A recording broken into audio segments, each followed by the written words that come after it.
this actually. Welcome. Just talk for a sec so I can make sure that it's working like I've been testing with all the other groups.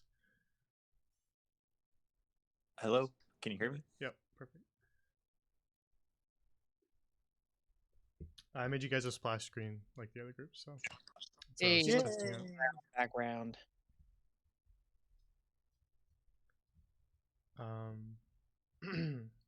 So, welcome back to Fresh Meat and Prison Streets. Previously on,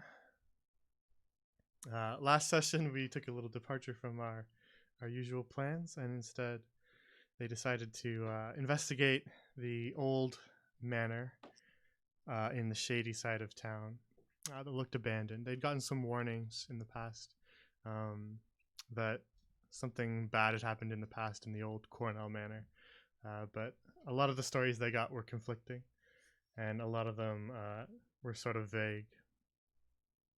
So they decided to investigate for themselves, and in the middle of the night, they broke into the manor, climbing over the wrought iron gate and slipping inside to find the place mostly abandoned.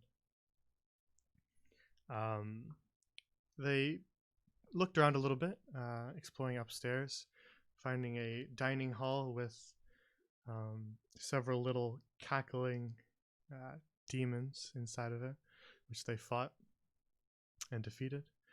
And continued to explore upstairs. They found a couple little clues about maybe what had happened, including some corpses and some paintings on the wall.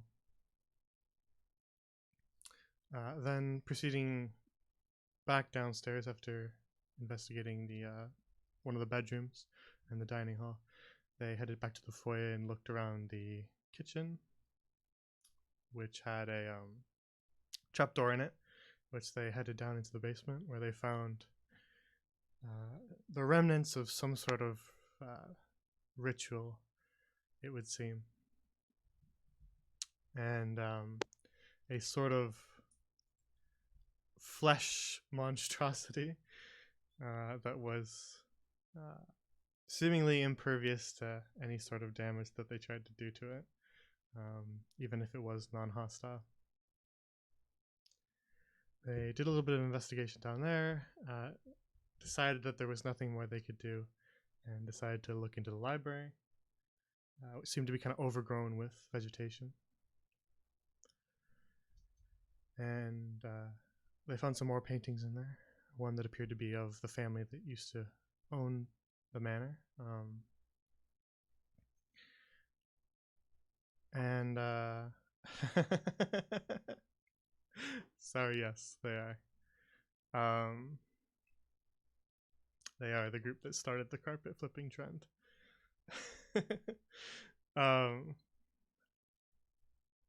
And then deciding that perhaps there was nothing else to find other than the small necklace and a couple things that they grabbed from the manor, they decided to head out for the night and went back to their humble abode in the Wanton Whisper Tavern and Inn, where they currently are, and are, I believe they headed to sleep, so that's where we'll be picking up in the morning. But I think I should probably give like a bit of a double recap, because last session was a little bit of a departure. But they do have a goal beyond just that old manor. This is the group that, if you aren't aware, escaped from prison, and then were given an opportunity to clear their criminal records should they perform a job. And so they agreed to said job and are currently now in Luchen's, where their job is located, to break into a mansion on the night of a masquerade ball to find incriminating evidence within the mansion. So they've done a bit of preparation for it. They have some leads. They know they've bought some masks which is required for the masquerade ball, of course. And then they've also found a husband and wife who um, gained the last 2 uniforms to be hired as wait staff for the event. So they know who has those uniforms, and they've talked to them a little bit and have perhaps come to some sort of agreement that they haven't finalized yet. So we'll see if they manage to do that. But that's the more overarching plot. So if you aren't aware, that is what is currently going on.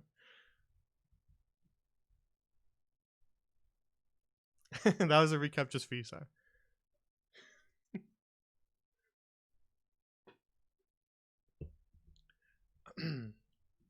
But without further ado, let's get right into it.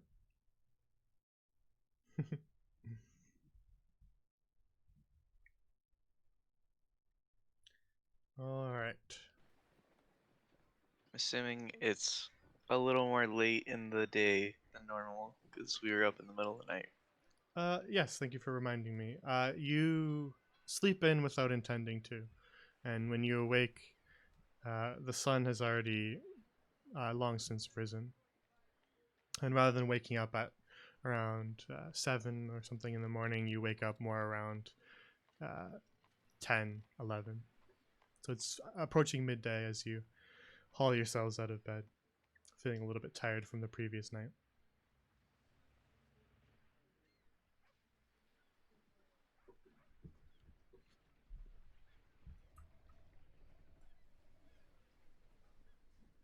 It's another one of those Roll20 wants to lag today. There's.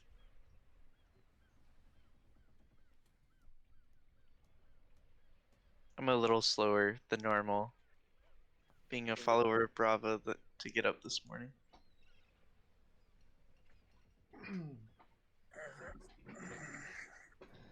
Oh, man. You can hear people already kind of bustling about in the streets outside, as it's not as early as you usually wake up.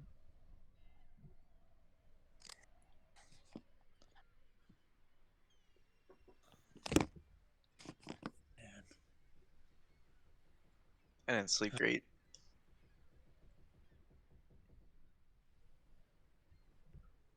I just go over here and start putting on my armor.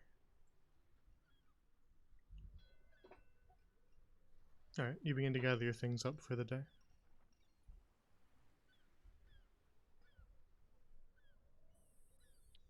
I am going to open the door.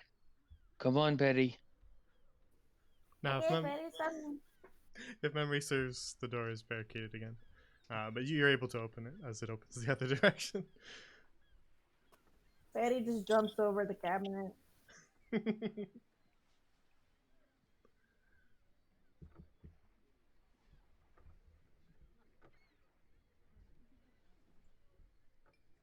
Jay, I'm also gonna take a look at my spells really fast. Okay. I don't know. I'll let you know if I change something. All right.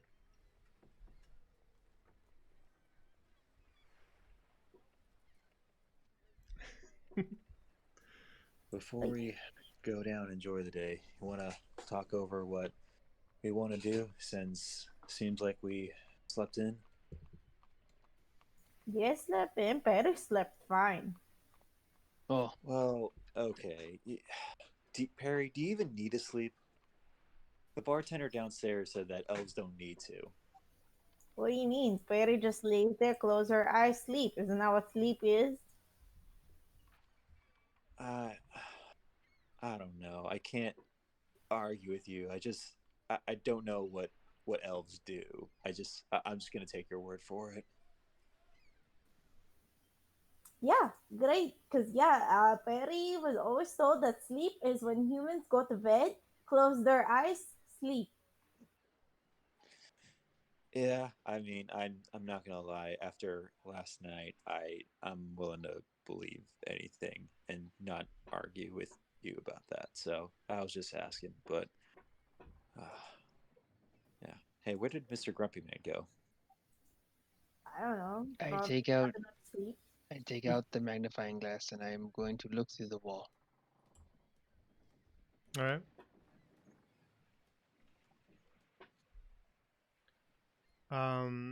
It does charge overnight, right?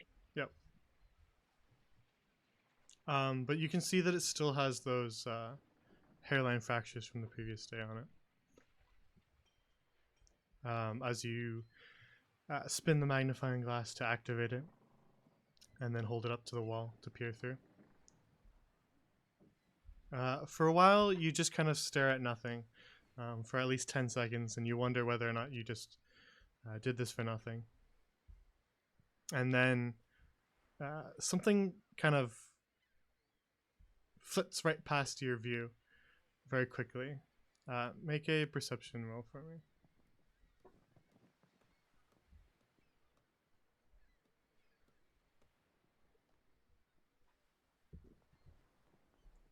$22. All right. It runs really quickly past the kind of the small little view that you have, but to you, it looked like it was a chicken.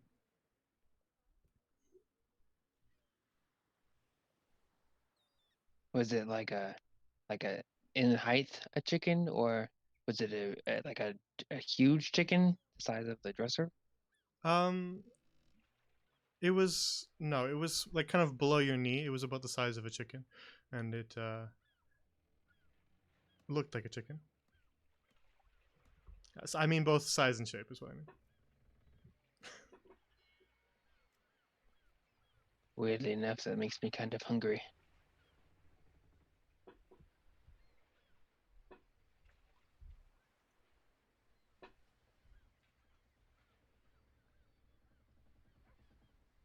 Are you ready yet, Enda? Yeah, one sec. This armor takes a while to put on. I'll be downstairs.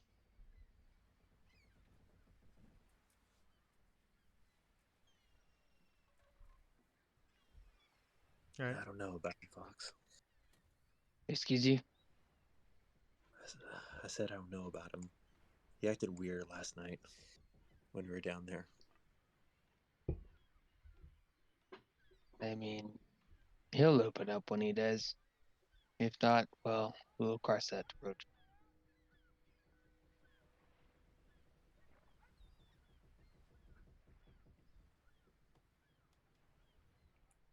And Proud will walk downstairs. All right, Perry, what are you up to? Yes, Patty's in the bathroom. She's currently disposed of. All right, we'll say she goes downstairs with you guys then. I follow shortly after. Okay, then we'll just bring you all down there. The three of you head downstairs and wait for only a few moments before Ender follows down the stairs, skipping those last couple of broken steps.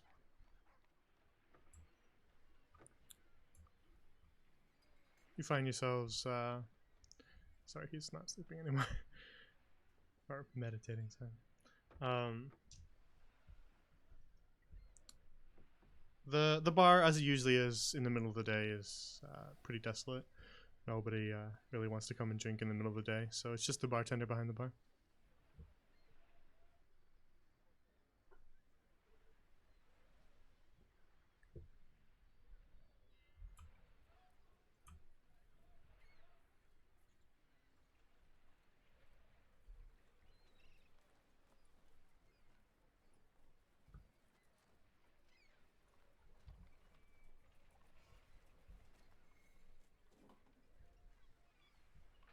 I guess we're going outside.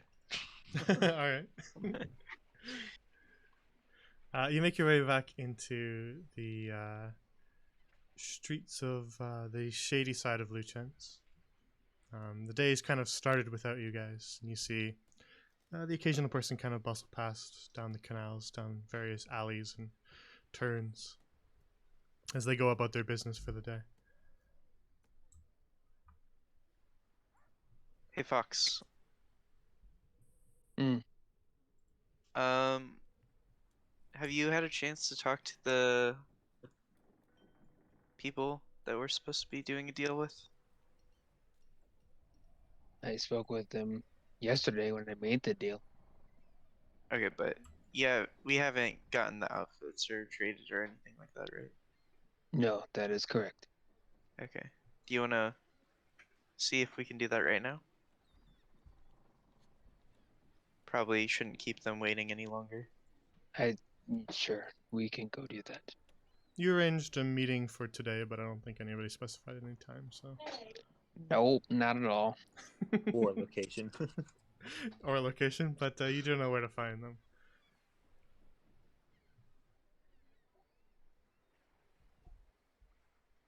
After you, Fox.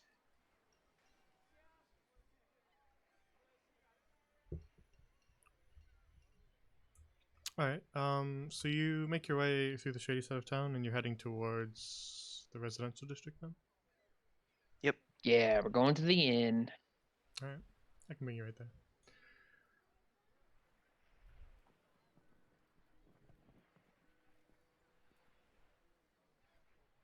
You weave your way in between the alleys and find your way back in the nicer side of town. And the inn is just off to the side. La Sala Mialata, it was called.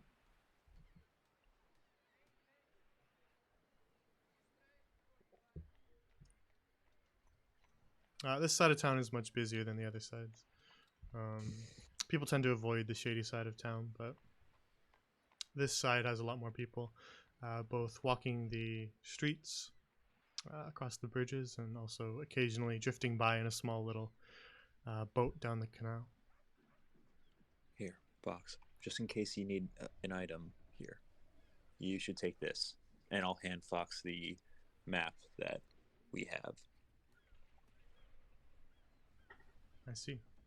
Okay. I'll be staying out here.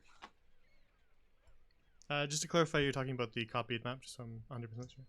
Yes, from yes. Iron Tusk's Gotcha. office. Alright. Then you make your way into La Sala Mialata. Yeah, that's fine as is.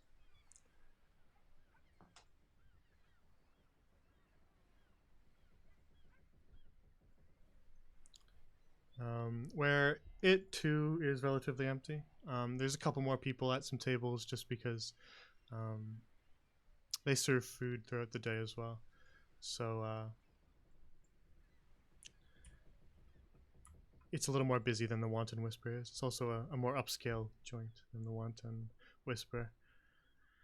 Behind the bar, you see the innkeeper and the barmaid, but you also see Flambert and Lorraine, the two who you'd made the deal with, sitting at the bar.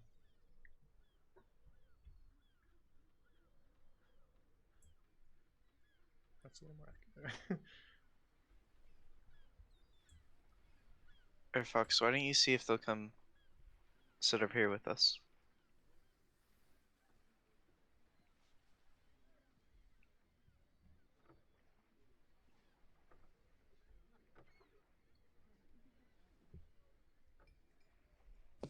Proud sees that there's not enough chairs for all four of them plus the two, so he's gonna exit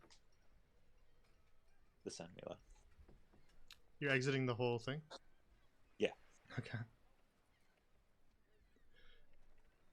Fox, you walk up to the bar and see Flambert turn to towards you as you approach, and says, "Here for our little meeting." I'm sorry, what do you say? Here for our little meeting. Yes. Would you like to join us over here? All right, I suppose so.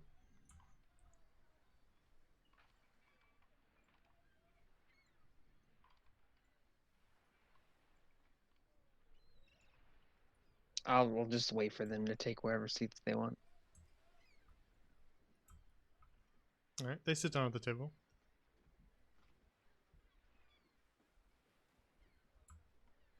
I kind of give them a gentle nod of, like, acknowledging them coming over and sitting down and saying hello. Perry's fiddling with her thumbs. Flambert kind of sits down on the table and looks across to each of you, sort of eyeing you up. and says, "Alright then, you brought an item to deal with?" Yes, as requested. The item I told you of from the shops. I'll pull out the lantern, but I'll keep the lid closed. Right. It's a bit odd. Um, taste is unique. I wouldn't recommend opening it unless you want to get frustrated. What do you mean by that? So inside there's a fire imp, and he's very blunt with his words. Um, he kind of just talks. Doesn't really do anything else. But I want to know if he can. It's strange, I know. But it's something I wanted, and That's too big. it was not cheap. Um, he sort of scrutinizes the lantern as you take it out. Did you pass it over to him? Yep. All right. Then he kind of turns it this way and that. He doesn't open the shutter like you recommended. And he goes, "It's got an imp inside, you say?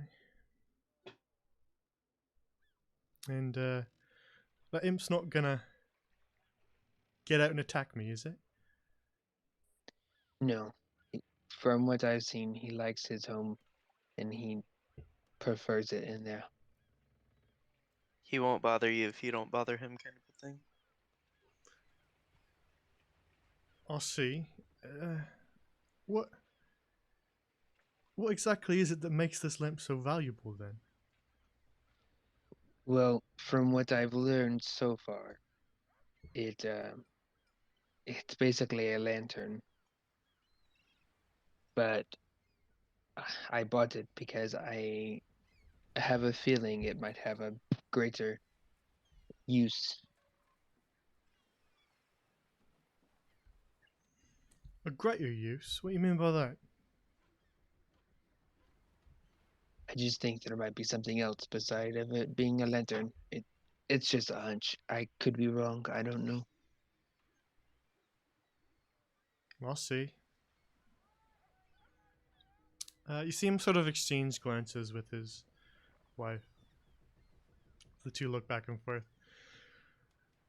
sort of unsure, and he goes, And you're saying that this is an equal exchange for the amount of gold that we're putting on the line here?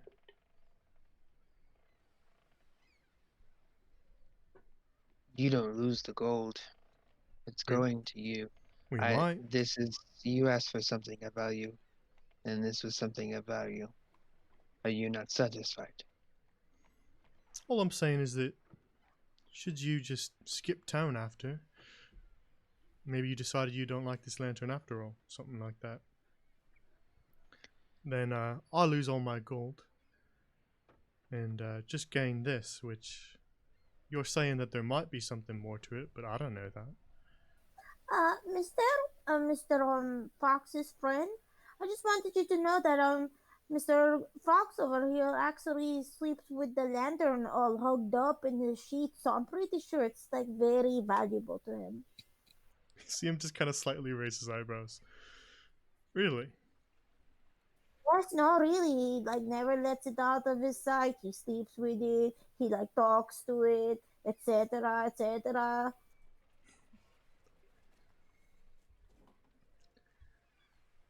I see. Well, Surely that's valuable, correct? I suppose that does imply there's a little more attachment, that he'd be less willing to leave it behind. But, now, there's one last thing I'm worried about before we make this deal. You What's see, up? the fact that you guys want the uniforms and not the payment for the job means that you have some sort of ulterior motive, right? And Well, the only one that I can come up with is that you're up to something nefarious in the mansion. And well, I guess my worry is, what if you screw it up and immediately get arrested? Then I'm out my goal. Oh, mister, that's really funny. We just are a group of four friends that really like to go to parties. Mostly because my name is Perry. Hello, nice to meet you, Mr. Fox's friend. I personally am a big fan of food. I have collection of berries, and if Mr. Fox's lantern does not suffice, I will give up my berries. I think you can hold on to the berries. I don't think we need those. As I told you before, Flambert, we are going because we need to speak to the lady.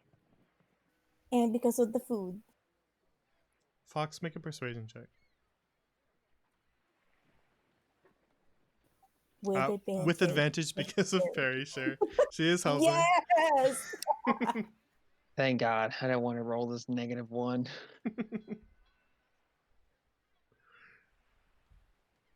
It's still booty. It was like really funny though because me and Jay were like with advantage because of Perry.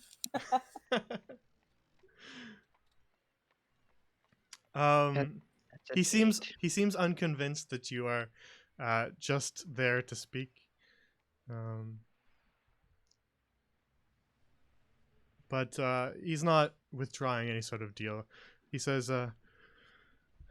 honestly, I don't care what you're up to in the mansion, as long as I get my money. So you don't have to tell me what you're up to.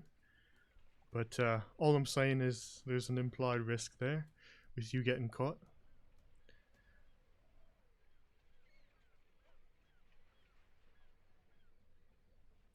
Let's hope we don't get caught then. You're correct. We do have an ulterior motive, and we can't just go in straightforward. But it's not for nefarious reasons. In fact, it's quite the opposite. It's his girlfriend. The lady that we're trying to talk to is his girlfriend. That's what he's trying to tell you. They broke up. Perry, make a persuasion check. Or deception, rather.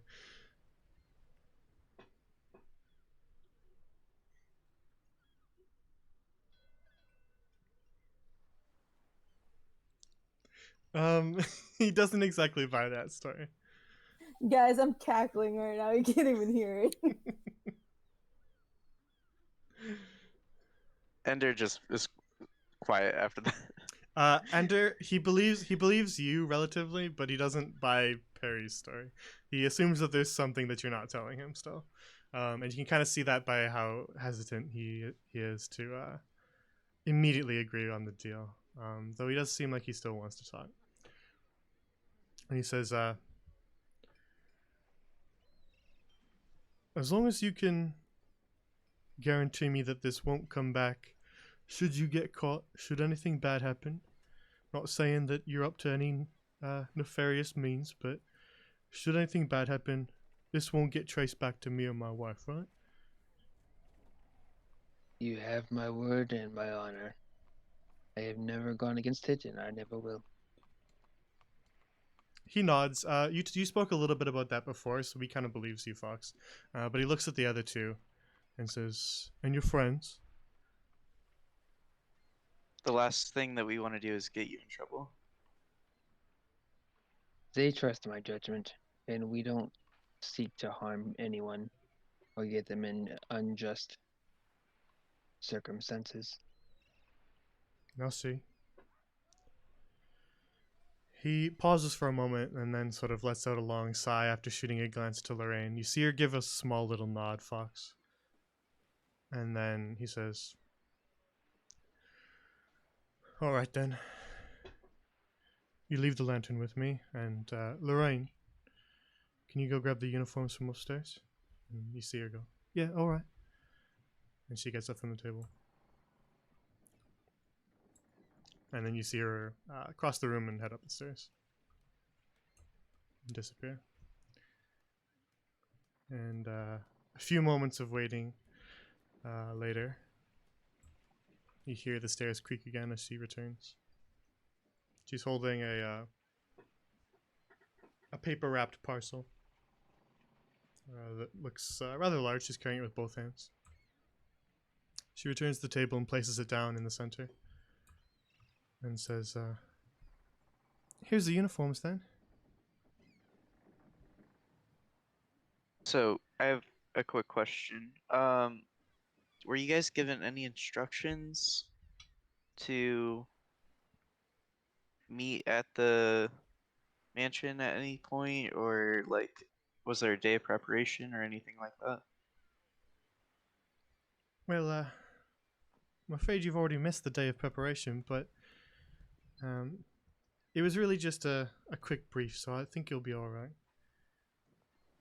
They did tell us to meet out back of the mansion on the night of, and that the guards would let us in from there. Okay, was there any form of identification they had to show, or was it just show up in the uniforms and you're good? Well, I think it's just the uniform. She looks over at Flambert, and he sort of looks back at her and then kind of nods.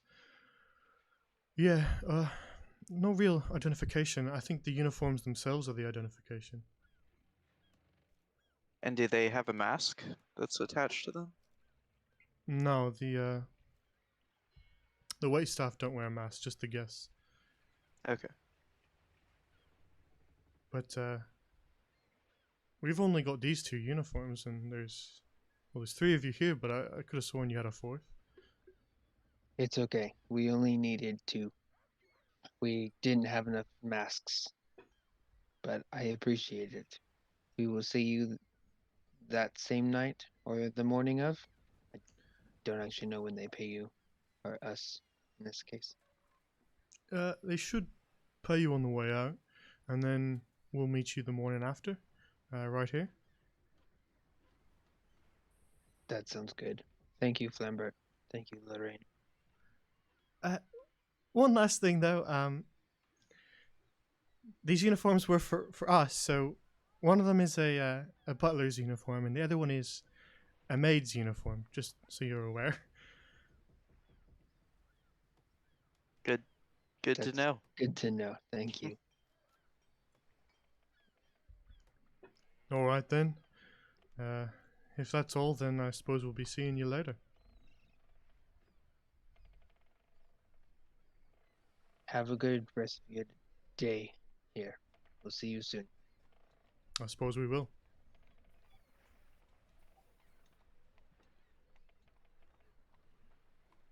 I pick up the package as we go.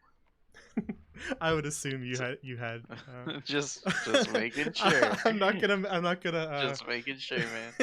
the night of the masquerade ball comes, and then I break the news to you that actually you guys forgot to pick up the package, so you don't have the uniform.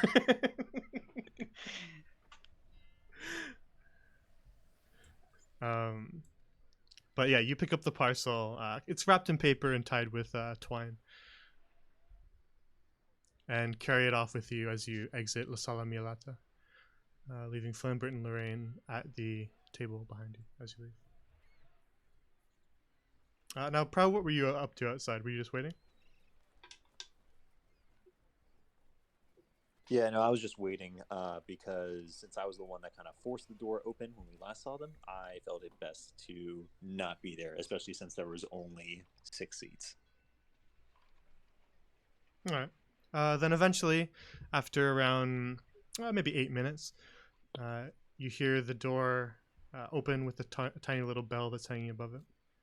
And you turn off to your left to see your party exiting, and they're holding a parcel wrapped in paper and tied with string. Well, I'm assuming you got it for them without much issue. Yes, we did. And Perry was thinking game plan.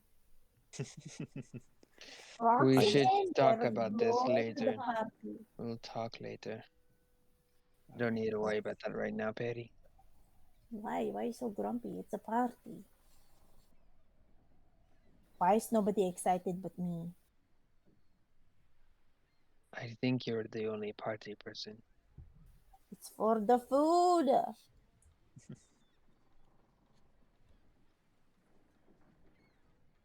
Where are we going now? Well, I figured that since we have the this since we have those, um, I was thinking we could sell any of the items we have from last night over to the shop we saw yesterday and see if I could purchase a few items that could make our operation at the ball go a little bit smoother. I think I've got a plan in place, and now that we have those uniforms, it can really start to set in motion. So we're going back to where our inn is. Well, I only need to go there myself. I'm assuming that the jewelry could be enough, although having Perry tag along might be good since she seems to have enough wealth for to spare on what we may potentially need. What? Perry has no gold. Perry, we know you have gold. Perry only has berries. Perry. Let's just all go. All right. Great idea. Wait, was that a shortcut or? Yeah, that heads back in the other direction. Okay. I assume if you're heading to the right, then you're looking to head to the shady side. Yes. Yeah, we're gonna go see Doggo. Yeah. Yeah. Can't. Everybody wants to visit him. He's everybody's favorite boy. All right. You make your way back to the shady side of town. All right. Crossing bridge after bridge before you arrive at the small little house with that same symbol that you remember from last time, Proud. Before we go in, I'm going to ask for the jewelry that I think Fox found in the mansion, and because I held on to the plates and silverware. Oh yeah, I think Fox had it. Hey Fox, can I see that jewelry? I want to see if I can sell it to the merchant. What if I want to keep it? I feel like this will be the most valuable thing we have. If we can get through it without that, then What if I want to I'll sell see it? what I can do. But What if I want to show off my bartering skills? you know What? what? You have secret girlfriend, Fox? I'm very persuasive. You just It's not dodge being questions. persuasive. It's knowing how to talk the right way. I talk very clear and concise. Okay, you know what? We'll go together. I'll sell the silverware. You sell the necklace. We'll go from there. Deal. Well, Perry would like to come and watch, please. We were already doing that, Perry. Well, now it's going to be even more entertaining. All right. You open the door, returning to the kind of old building that sits in the shady side. You see that same sort of fenced-in area of the building as you enter, and behind the counter is that small little dog-like looking man who looks up from what he's doing as you enter. My friend, it is good to see you again. Ah, you return to Macabeo's Markets. Is there something you need? We do, and we wish to do a little bit of business. We wish to sell so that we have the funds to then buy from Macabeo. Ah, you here for business? Macabeo always likes people here for business. And then I'll take out the silverware, and then in Thieves' Cant, I'll start speaking. From our journey last night from across the mansion, we were able to procure a few items. I have a few items, and so does my friend to my left here. First, the silverware from the Davenport family dining room table.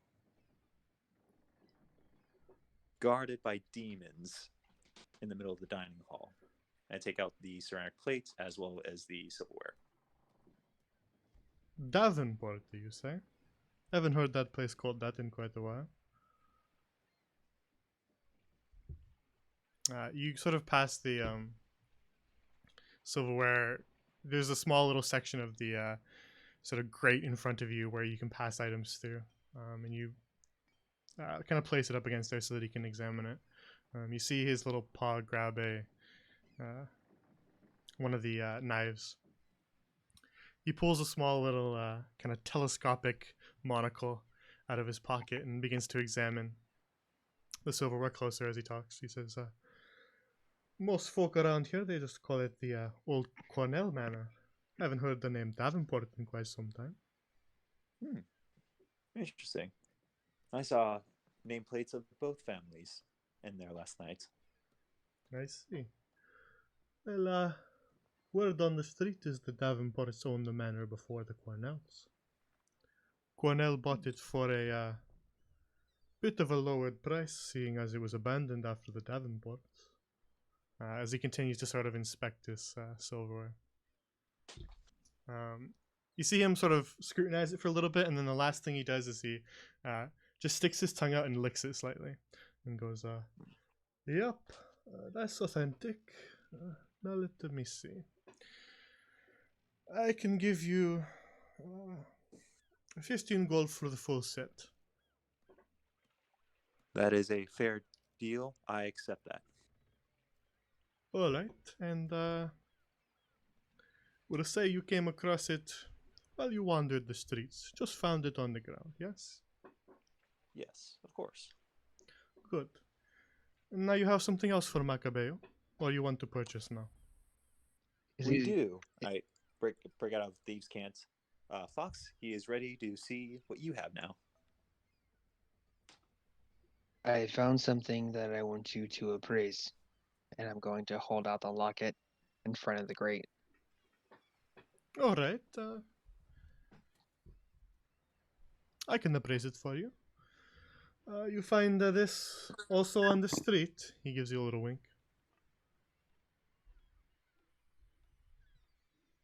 No. I did find it, though. In our dresser. All right. He kind of gives you a look, proud. I kind of shrug my shoulders in return. He uses that same little sort of telescopic monocle and begins to examine the necklace, and he says, well, no magical property, but it does look to be made of real gold, and this gem does look like it's worth some. I can give you 50 gold for it.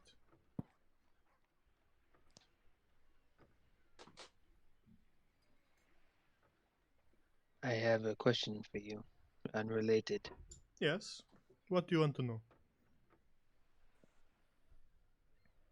Off the books, do you know if there's a way to get in the manor quietly? Which manor? The Cornell one or the big lady? You know.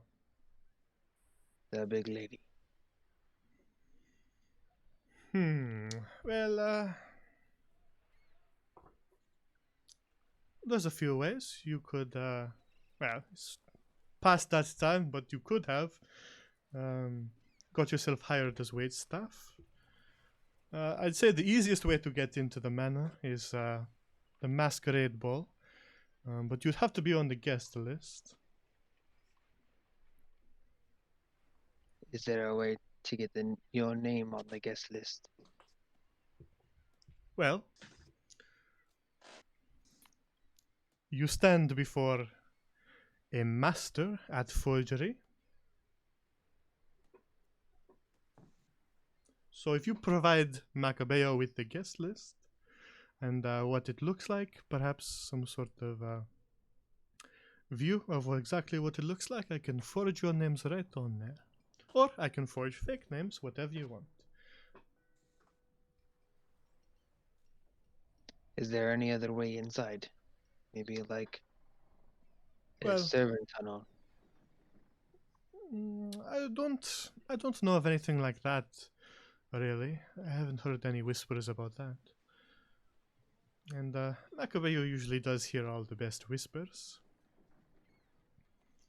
Unless you can fly right over the fence like a little birdie, you might be out of luck. Like I said, the masquerade ball is probably your best shot.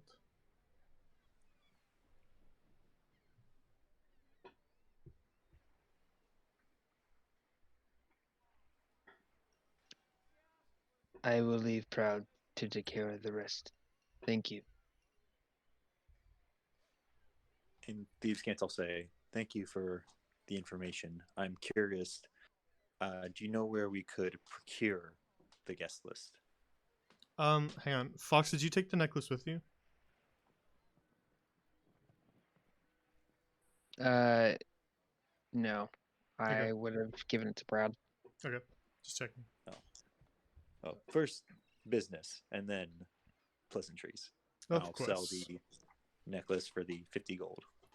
All right. You see him kind of move over to some of his chests and fiddle around in there for a while, and then he returns with a pile of gold for you. Your 50 gold, as he takes the necklace. All right. Add that to the inventory. And to follow up, in Thieves' Cant, so what we want to know is to find a way in there. Now, you mentioned something about a guest list. Is that simple to procure? And if so, how do we go about procuring the guest list as to allow you to work your craft? Simple? No, but Macabeo does hear whispers, and, well, Macabeo hears that Venetia likes to make the guest list ornate, if you will. She likes to have it very nice and, in fact, I believe from past events that she often turns it into a bit of a guest book. She has her guests both sign in with the guest list, and then when they leave, she has them describe their experience so she can improve the party for next year. But because the guests are going to see it, she likes to make sure it looks nice and fancy to match the rest of the party. So I believe she has a calligrapher draw it up nice and fancy for her. I see. Would it be safe to assume that the calligrapher would have possession of the guest list before the poll? That would be Macabeo's best guess. He has to, well, this calligrapher, whoever they are, would have to be writing it up. Some of the guests, they don't respond and confirm their appearance until the last moment, is what I hear. So perhaps they still have it. I see. And this is the only way into the ball. There is no forgery of an invite that could pass for an absence on the guest list. Well, I'm not sure. I imagine that would be riskier. The guards, they check everyone from the guest list as they enter. I see them every year. I watch those guests file in, and the guards, they always check the guest list. I see. Then to prepare for future business for you as best as possible, how much would it cost to write down 2 names on a procured guest list for you? 2 names? That's relatively easy, I would say. Perhaps 30 gold for the 2 names. And then if we are unable to procure a guest list and wish for you to rather forge invites for 2 people. Well, that is a lot more work. So I'd say perhaps maybe 60 gold just from the top of my head now. But I'll tell you that's more risky, so be cautious with that one. Of course, of course. Of course, we're always cautious. And, of course. And then final thing, how much for the disguise kits again? Disguise kit. Let me go in the back and look. You see him return to his desk. He checks. You see him kind of scan through some sheets, and he comes back. Disguise kit is 25 gold. Well, we will need the disguise kit first and foremost, so I will pay you for the disguise kit now. 20 gold, you said? 20 gold. All right, and then Proud will just the 20 gold. No. 25 gold is what Macabeo said. I was asking a question as to what you said. I was not confirming 20. Oh. My apologies. Sometimes this language, it's tricky. Macabeo has a strong accent, I know. 25 gold. 25 gold it is. So Proud will pay 25 gold to them for the disguise kit. You see him hop off his little stool and scurry across to one of his chests, and he returns with another small parcel and says, "Here's your disguise kit." Appreciated. And then, well, there may be future business in the near future. Thank you. Understood. You come right back to Montanino Markets. Will do. And Proud will- as always, you were never here, and I don't know you. Who are you? I don't know. Never met you Proud tips before his- in my life. Proud tips his hat and walks away. He tips his hat back. All right. Well, are you guys ready? Make your way back out into the shady side of town. How much did you get for the silverware stuff? 15. Okay. And then 50 for the necklace. So in total, we got 65, and then we paid 25 for the disguise kit.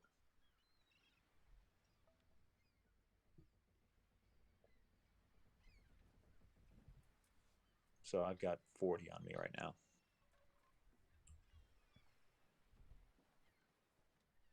But, well, I thought it was as simple as getting an invite, but we might want to try for the guest list. Where do you guys think a calligrapher would be? I don't think we've seen one in the town yet. I don't think I don't think we're gonna know by just looking at them. I think the better way to go about this is to try and find someone that hasn't had their name put on the book yet, and then we follow whoever they tell. Another Like thing, leading us to the calligrapher. we could always just impersonate someone. If their name is on the list and we know they are on the list, we can just keep them from going. We could try. I don't think we've met anyone that's said they're going. Everyone we've said just says it's too hoity-toity for them. Why don't we go around the nice side and just take a listen, look around for a bit? All right. Or maybe we should go to the docks, because if they're coming from out of town, then their ship. Maybe we can find their ship on the docks and hear word of them there. Do you want to split the party and go to both? Try to make the most use of our time because we only have a couple days before the actual ball. We have what, one more night, Jay? Or is that two? I think I wrote them down. Let me see. Last I checked, you had 2 more long rests before it's go time. Oh yeah, let's split up then. Cover the most ground we can. All right. Nose goes. I'll go by the docks. No goals. I'll go with Proud. How do you know Nose goes wasn't to be with Proud? Well, you didn't specify, so too late. You didn't ask. Betty just wanted to say it, to be honest with you. It's kind of fun.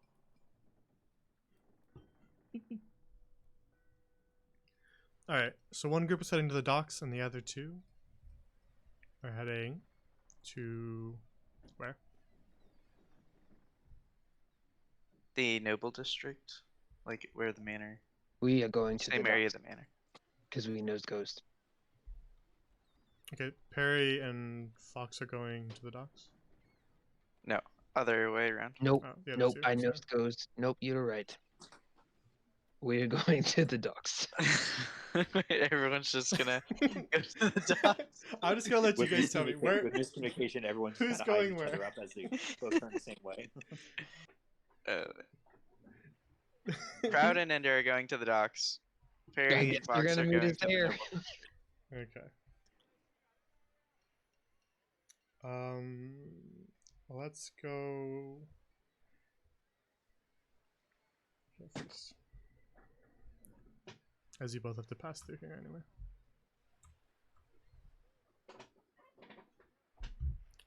One sec.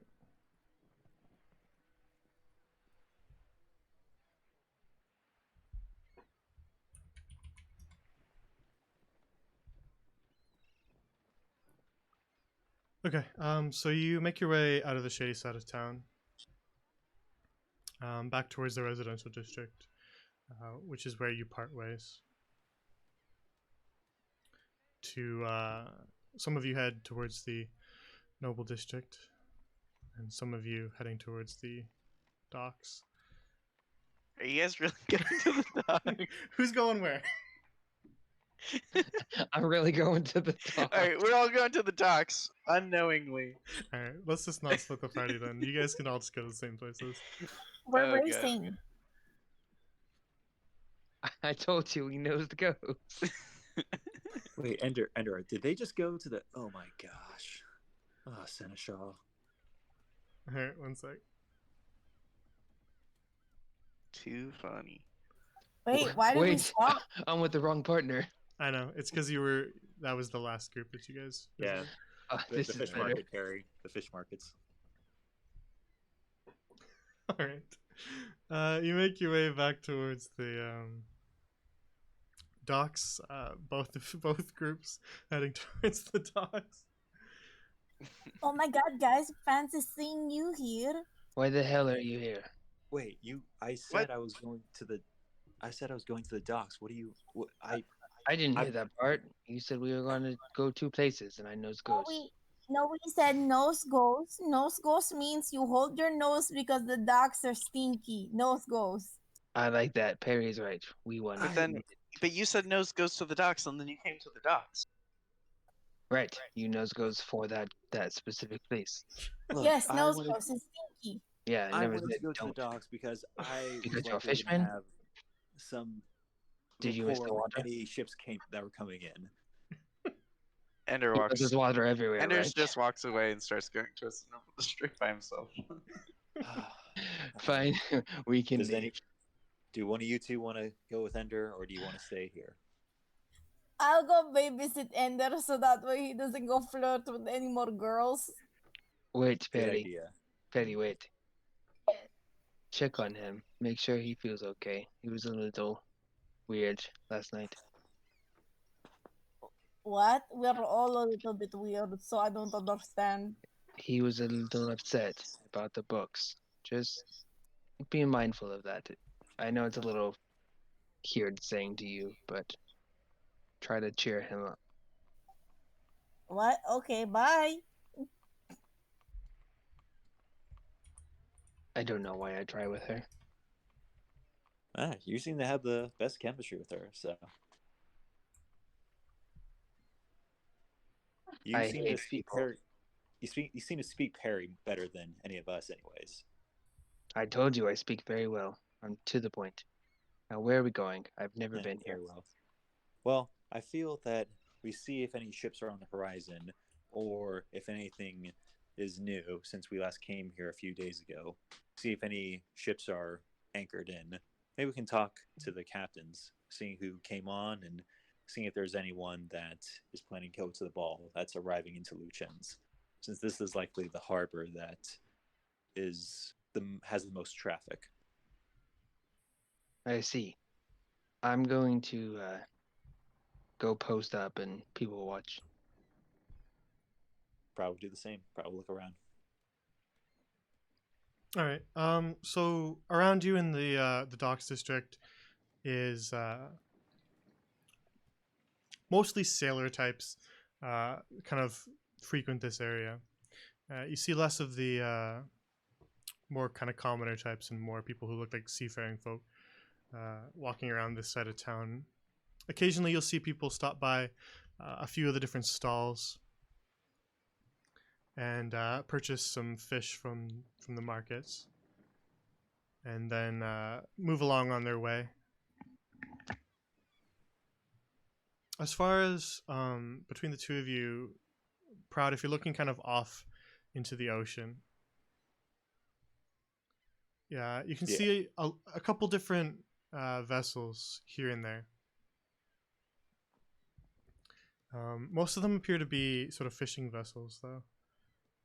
And you don't get the sense that any of them are really pirates, necessarily.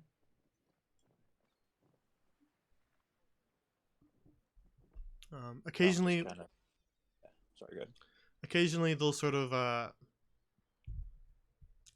throw down their anchors nearby. You'll see smaller boats come in, sort of rowboats come in towards the docks. And occasionally they'll hop off and go about their business in town. But nothing really stands out to you as necessarily unique. None of those vessels seem to be any sort of noble transport or anything like that.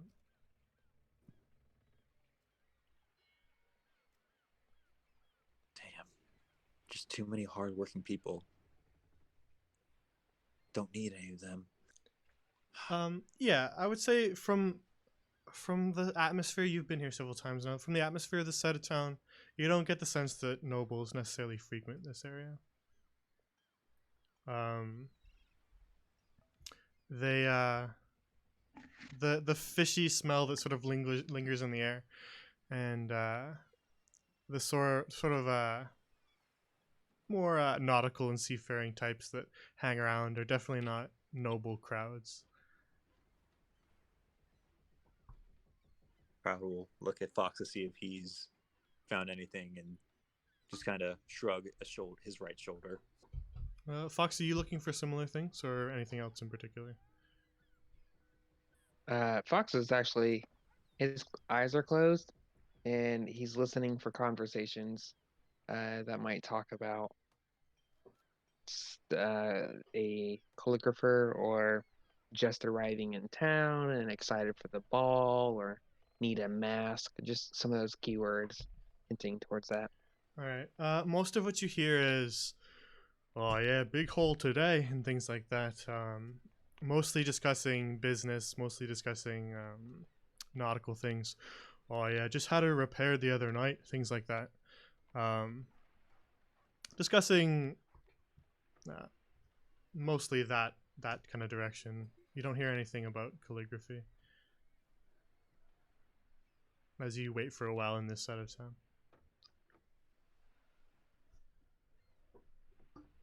All right, new plan.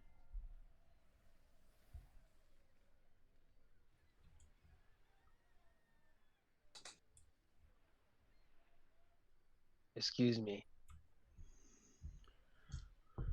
All right there, citizen. Can I help you? Yes, sir. I am new to town. I came for the ball. I realized I came a little late, and I was hoping I could get my name on the list still. Do you know where I can find the calligrapher? My lady told me to find her. You're for the ball, eh? Yes, sir. Name should already be on the list then. We were on pending for a while. Bending? Yes, we are from Ikamura. It's a far away. I'll see. Do Well, you know where I can find the calligrapher by chance?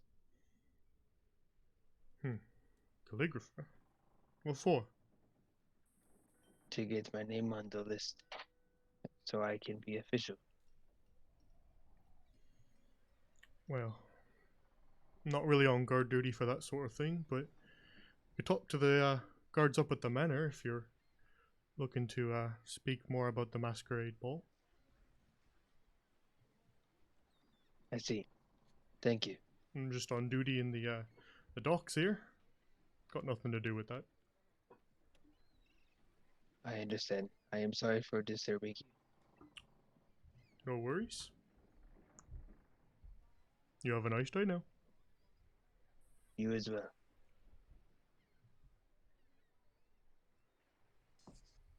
This is a waste of time. We should not be Yeah. here. Yeah. Well, if they're at the Noble District, maybe we should go someplace else to try to help spread out. Do you want to try the tavern again, or do you want to try the Merchant District? What are you thinking? I mean, last time we went to the Merchant District, from what we heard, there was no one that was going to the ball. But maybe they would know something about the calligrapher. I mean, it is a type of trade. Yeah.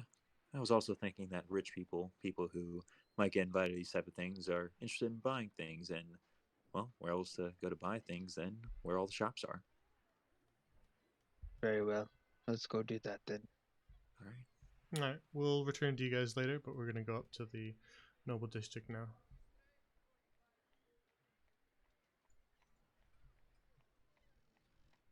With Ender and Perry. You make your way back through town. Heading kind of northeast-ish in town gets you to the richer side of town. The buildings begin to get a little nicer. But after a short walk, you arrive. Okay, Perry, I have an idea. We're gonna pose as journalists, asking for people's opinions about being able to go to the ball and what their expectations are. Maybe we can get some information from people like that. You know how she feels about asking people about being journalists, because Perry feels like I don't really know what kind of questions to ask in there. Just ask whatever the first thing that comes to mind is. So like maybe ask people like, what kind of favorite foods do you like to eat? Would you like to try some Perry's berries? Yeah, potentially. I mean, try and make it relevant to the ball, though.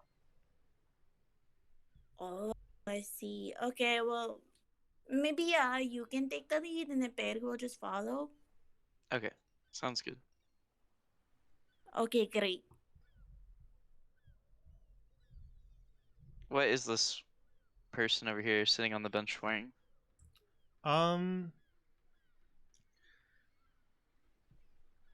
You surmise them to be perhaps traveling clothes. She's got sort of a cloak. They're not super ritzy, but they're also not sort of commoner's cloth. Okay. Here, come on, Perry. And I start making my way over to her.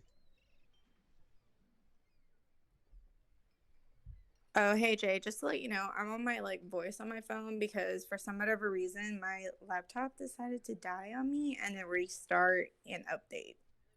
It sounds fine, so you can keep Oh, using okay, that. great. No I worries. just can't move my character. Okay. Then I'll move you for now. Okay, cool. Thank you.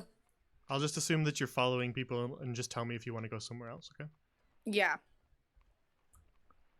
Okay, so the woman is sitting at a bench kind of in front of this fountain here with some small potted flowers on either side. She's got sort of long blonde hair, and you can kind of see a pointed ear poking out from behind her kind of golden hair, which signifies that she's likely an elf. She seems to just be Excuse me, sort of miss. peacefully sitting as you call out to her, and she turns around. The bench is facing this way, just to clarify. Oh. Okay, we go around to the front side. the asset has a bit of like dimension to it that makes it hard to tell which way it's facing. I get it. You approach and she just kind of looks up with a bit of interest in her face and says, "Oh, hello. Can I help you?" Actually, yes, we are local journalists for a newspaper, and we were wondering if we could have an interview with you. Local journalists. Well, I don't know if I'm all that interesting, but I suppose. Why me? Well, actually, we're doing it about the upcoming ball. So are you an invitee to the party? She says, she sees you sort of like nod in recognition when you bring up the ball. And then when you ask if she's an invitee, she says, you see her actually narrow her eyes. And then she pauses for a moment and says, I might be. Okay. I kind of like nudge at Perry and ask her to get her book, her like journal out of her bag so she can take notes. Takes journal out of her bag. Okay. So have you heard of the ball before? I have. Happens every year, doesn't it? Yeah, it does. But sometimes we have people come from out of town and they haven't heard of the ball before, so. When did you first hear about the ball? When did I first hear about it? I don't know. I guess I'm a local of Carcassonne, so quite some time now. Okay. What kind of things have you heard? Mostly good, I'm assuming. Mostly good, yes. Lots of food there. Lots of richest of the rich, the nobles, you know.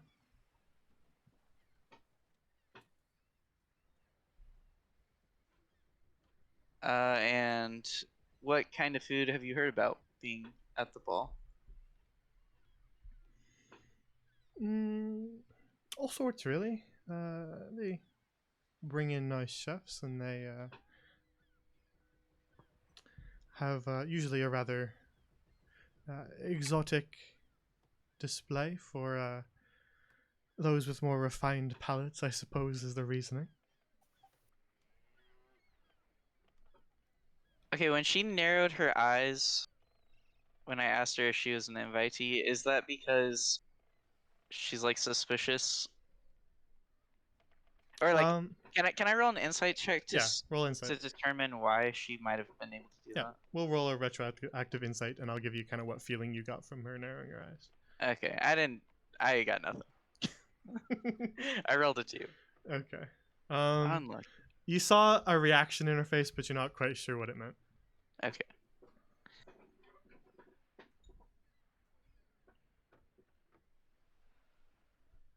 What kind of people have you heard going to the ball? Anyone of note in the past? Well, I hear there's a diplomat from the deserts attending this year. And, well, there's some guests that attend every year, I believe.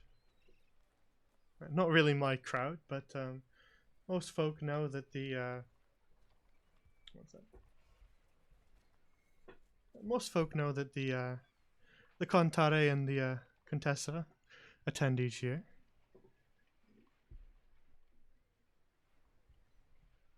Do I recognize those names? No. Probably not.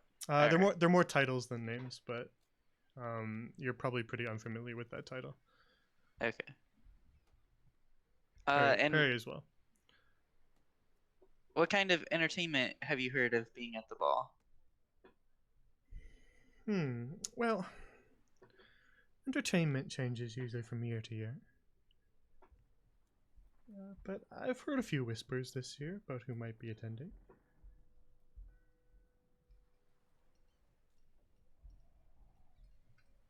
Well, you seem Oh, okay. Go ahead.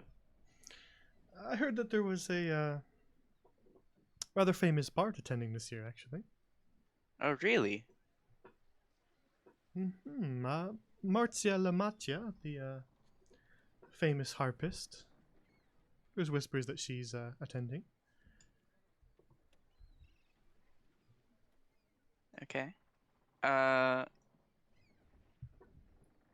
You seem like a very fashionable person. Oh, I don't know about fashionable. She just kind of laughs.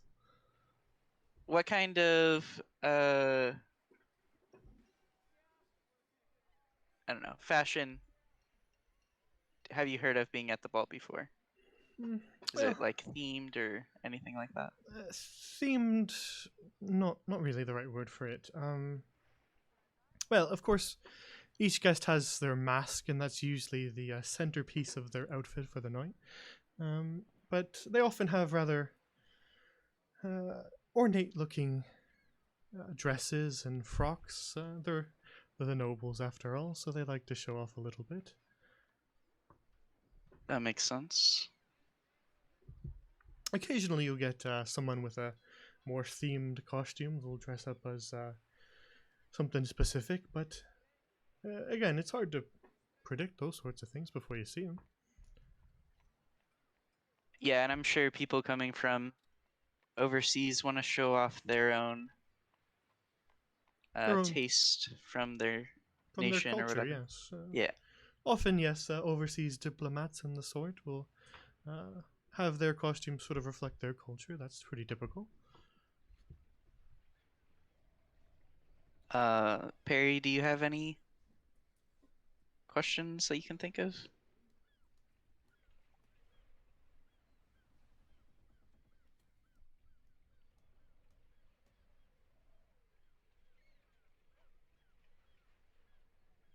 I guess not. She said no. Sorry, her computer is dead now, and so she's trying to figure it out. She was trying to get back on, but she said no.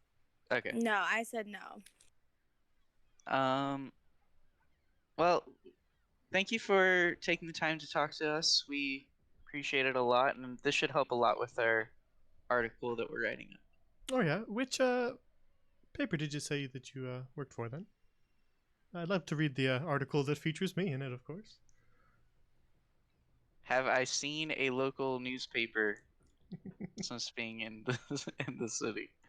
No, there's more sort of notice boards and the occasional public crier down by the docks announcing fishing prices, but no actual newspaper. The woman is actually she has a massive grin on her face. As she just sits there and waits for your answer.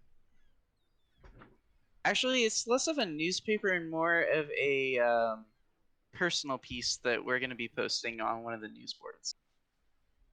Oh, I see. And what were your names then? Ender. My name's Perry. Well, I suppose you'll want my name. My name is Bella Luna. Bella Luna. Indy. Well, once again, we appreciate all of your time. But we need to be off interviewing other people. Got to get as much information as we can.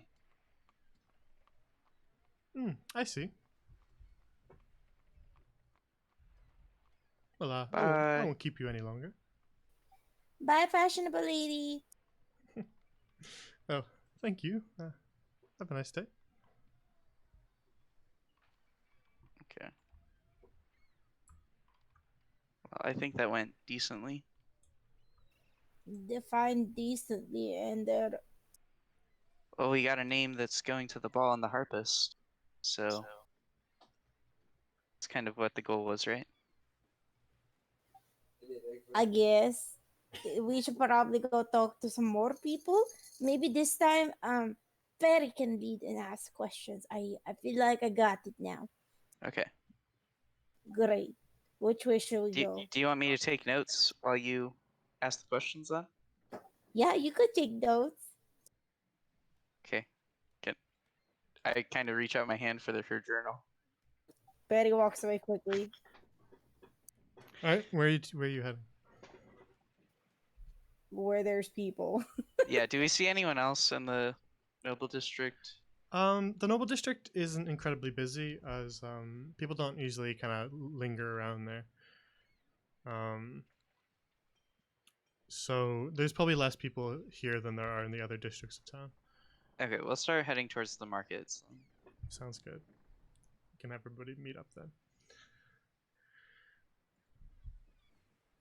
All right, hang on. Let me double check. All right, you two coming from that direction. You two coming from that direction.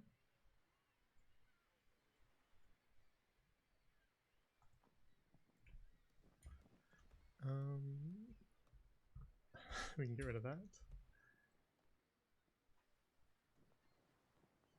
And Ender is missing. There you go.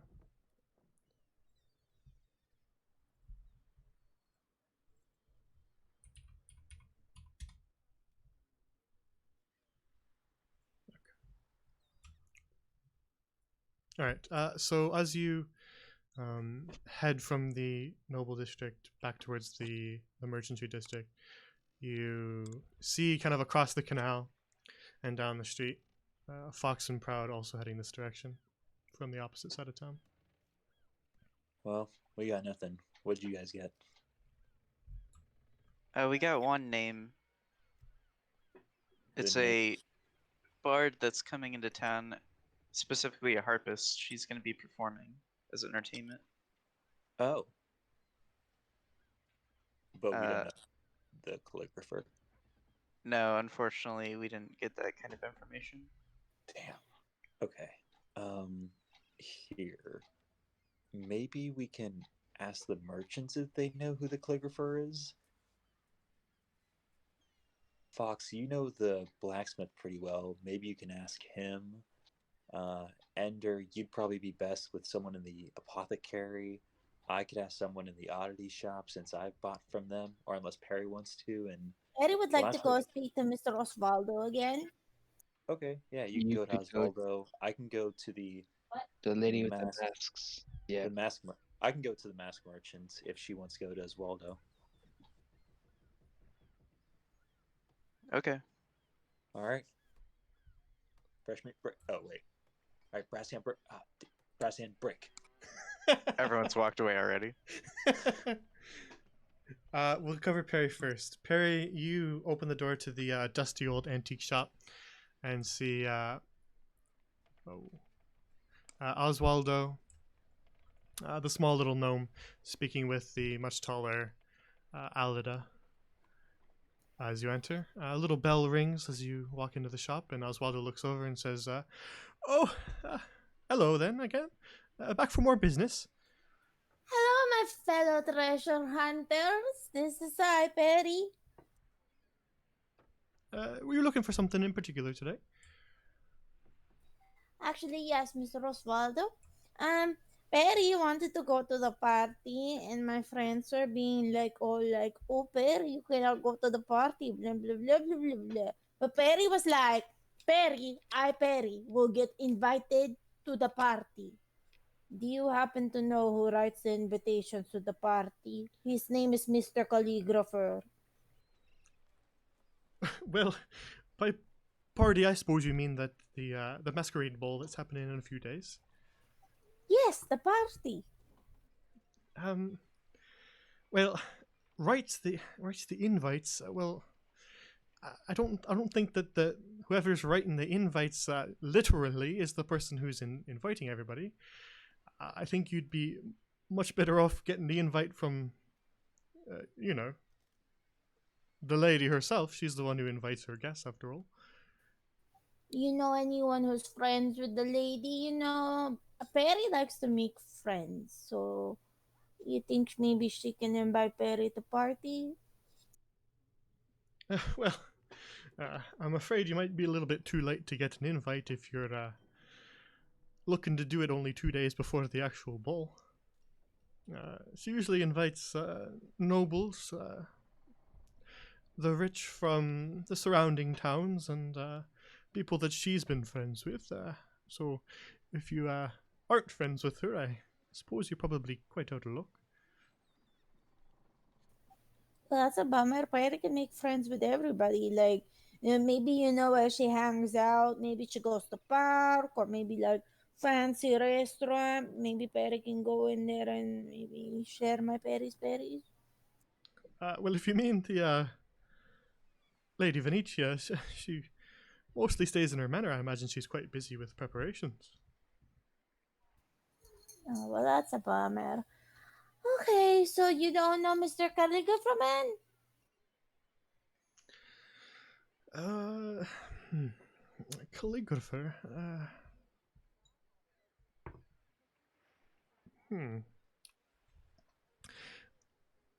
I don't know too many calligraphers in town, but I think that they might do some of that over at the library. Oh, I've been there. That lady was so nice. I bought a book for her from her. It was a book about training owls. All right. Well, again, I haven't been to the library in quite some time, but I have heard that they, from time to time, have someone there who does some calligraphy. Great, that's so useful, Mr. Osvaldo. I'm gonna go now and go find my friends. You need anything, you let me know, because we're friends. So Perry is gonna go now, and I'm gonna also go look at for some more treasures for you. Okay? All right. You come on back if you have anything to buy or anything to sell. Oh no, of course I will, Mr. Osvaldo. I'll see you later. You take care now. Okay, Perry just goes in. I guess I'm just gonna wait out here for them to come out. All right, Fox, you're heading into the blacksmith. You That hear is sort correct. of the sounds of his trade as you enter. And he looks up from what he's doing and says, "Back already?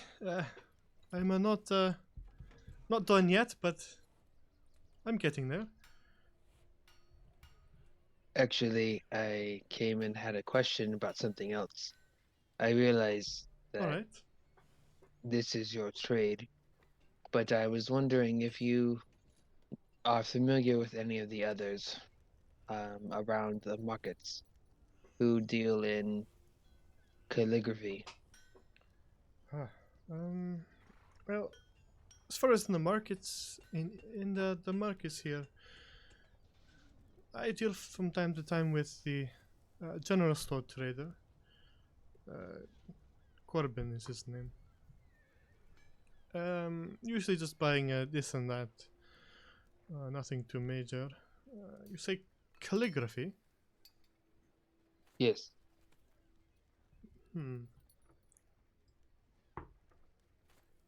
You see him think back.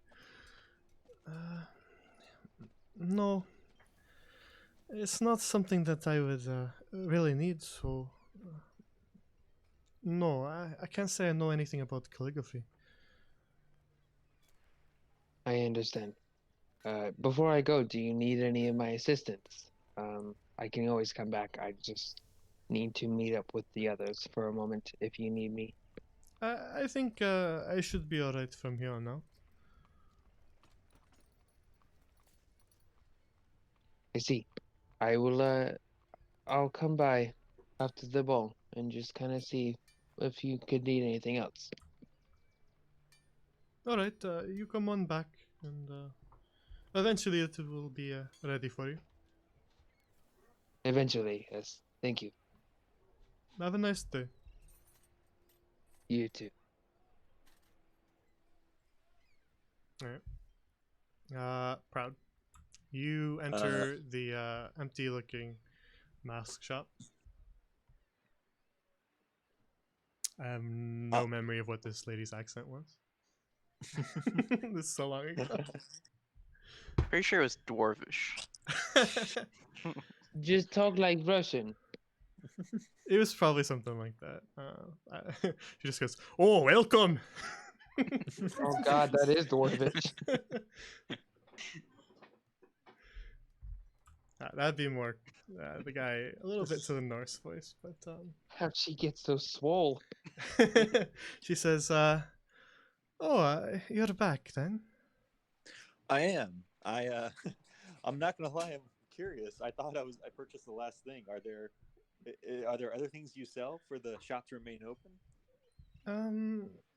No. For the most part, I sell the mask to nobles, so it maintains most of my income for a good portion of the year.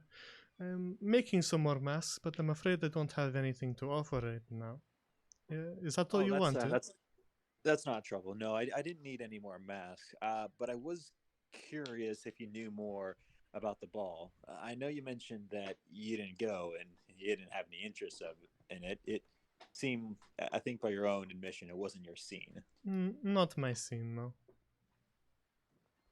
But I was curious if you knew, if you weren't a noble, how would you get on the list? Is there something reserved for commoners who can do extraordinary talents or are unbearably charming? Is there a process of sorts or any wild stories you've heard? Well, if you're not a noble, I think the simplest way to get an invite is to become a noble. Though maybe not so simple in practice. As far as you don't know other guests, from time to time, people have orders of mass that they buy from me. Most are noblemen. The occasional famous bard or popular name, diplomats, politicians. That seems to be most of the people who are given invites to the masquerade ball. I see. And you can probably guess why I'm asking the question. I didn't realize that you had to be a noble to get on the guest list, so I purchased the mask thinking that was the only thing you needed. Looking back in hindsight, pretty foolish to think that way. I won't say foolish, but indeed, you do need to be on the guest list to attend the masquerade ball. I see. Are nobles if you're allowed looking bring... to return the mask, I'm afraid all sales are final. Oh, no. She coughs I out. understand. I wouldn't do that to merchants. My naivete is not your fault. Of course. You had another question? Yes, I did. Do you know if nobles are allowed to bring additional people with them? Maybe guests that they wish to bring on their own, that they could get on the guest list? I think sometimes they bring a guest with them, but I believe they request that and are given an extra invite. I see. At least that's my understanding of it. I don't know too much about it, and to be frank, I don't really care. Yeah. Well, if you don't care, then do you know who usually writes on the guest list? What do you mean? Oh, like if there's anyone that organizes that for Lady Venetia. Well, I know that she usually has a rather nice guest book arranged for the ball. Huh. But as for who writes it, I don't know. No, that wouldn't make sense. Well, Well, I appreciate you helping me out answering a couple questions. If I need anything else, I'll make sure to come back. And hope you have a great rest of the day. Of course, you too.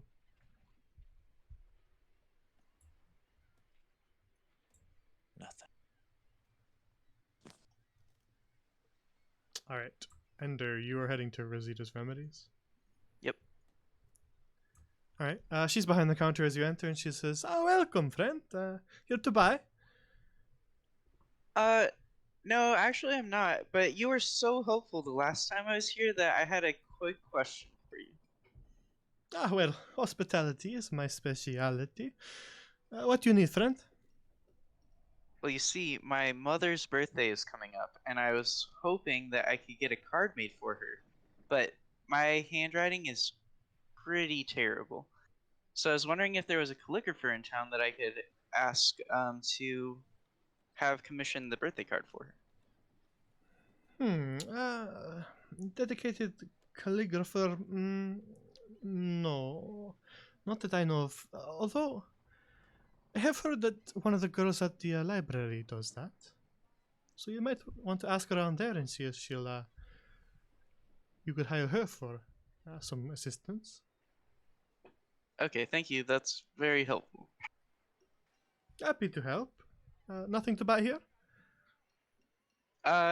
Currently I'm a little short on coin, so I don't think I can today. But if I do get some coin, I'll come back. Of course. You come on back now. Rosita's Thank doors you. are always open. Have a nice day. You too.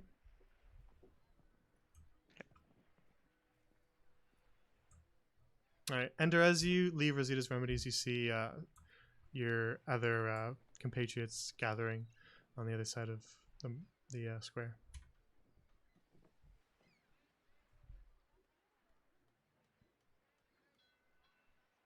So what do you guys figure out?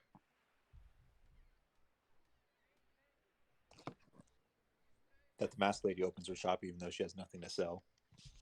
I found out that I'm still waiting for my sword. Perry had useful information. Mr. Osvaldo told me that maybe there's someone in the library that can go do it. I think my sword's very useful. We're not talking about your sword anymore, Mr. Crump. Remember talking about Mr. Calligrapher. Yeah, I heard a similar thing from Rosita that there's a girl that works in the library that's a good calligrapher. Oh, I know. Maybe it's a timid girl that's afraid of scary librarian. You know, the one that you wanted to be your girlfriend in there. I'm pretty sure that was just...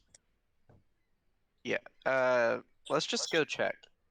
He denied it and he evaded the question. I think he wants secretly crush on lady. Ender, I'm not gonna lie, I'm losing track of all your girlfriends. Ender walks away.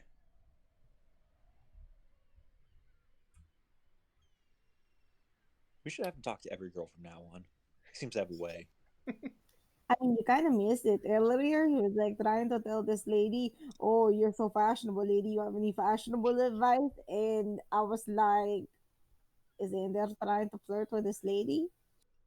Wait, was he trying to flirt with the lady that you guys met in the Noble District? Yes. That sly dog. No, really, it was awkward. I was doodling in my pages, and he was like, "Perry, you take notes," and I was like, "Oh, okay, Mr. Bossy Flirty Man." And Yeah, Perry did not was want you to fingers. He did not want you to interrupt his work. Probably not. Let's go find him. Oh yeah, let's go before he terrorizes more women. Alright, you follow him through the streets towards the residential district then.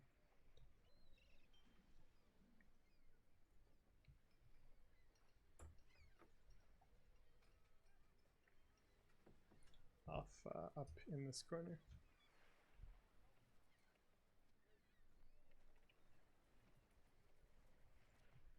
I just kind of like hide around the corner of the church and watch them as they walk by me. You know you can't hide from me, right? Yeah, we see you. How do you know? I know Fox is, everything. I'm rolling a stealth Okay, All right, go roll a ahead. stealth and see if you beat his passive with a perception. Yeah, I was with about to say- disadvantage and a -1 modifier. Let's see if you can beat my passive alone.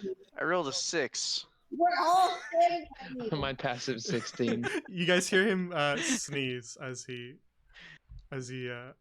walk down the street here. You hear a sneeze from the left. Ender, we're all pretty perceptive. You can't hide anything from us. I wasn't hiding. I just needed to take a break. Do It's a you long walk. You were cowering in a corner. It's okay, Proud. He was hiding from the girls. Do you have a cold? Why'd you sneeze? Gesundheit, by the way.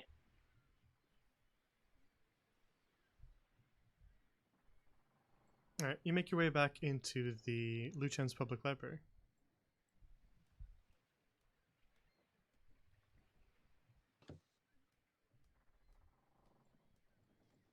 You missing anybody? The Foxman. Fox is dead. He's been killed off by the DM. See, occasionally I'll go, "Oh, is somebody missing?" And then one of the players will just like drag their portrait from off screen where I can't even see it. So, here you go. That has happened one time, and I was like, "Oh, there he is." Guys, I had a weird dream. I wasn't here with you. I just disappeared. I was floating Oh, in the man. sky. It was strange. That sounds like a dream to me.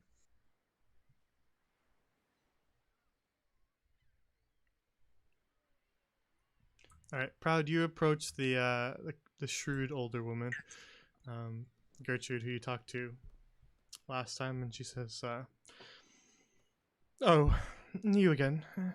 Is there something I can help you with?" Yes, actually, I was wondering if there was a reading room or any place to study. I got a little distracted while trying to finish the book I rented out. In the library here, no. We Ah, prefer that you take the books out and then bring them back to us when they are due. I see. Is there anything wrong though with me reading in a corner to make sure not to disturb others? I just need a place more quiet. You want to sit on the ground, is what you're saying? Yeah, is that all right? I suppose it isn't illegal. So I suppose I can't have you thrown out for it. Okay, I'll stay out of everyone's way. I'll just be over here. Read my book. All right. She looks over at the other two. And you? Anything? Or just want to sit on the ground too? The whole time we're having a conversation about who should go check on Perry. Okay, you guys were whispering to each other, but now she's addressing you, so what do you say? Actually, I'd like to return my book. I finished reading it. All right. You see her pull her old registry out of her side satchel, and then she says, "All right then. I believe this was you," and she spins the book. I sign it next to my name. And I'm assuming that's what I'm supposed to do, right? Yep. She points out kind of your old signature, and then one next to it. There's another kind of spot for you to sign again. Okay. Under you signing the book back into the library, and she says, "And the book then?" I hand her the book talking about the flora. All right. She takes it. Is that all? I was also curious if you had any other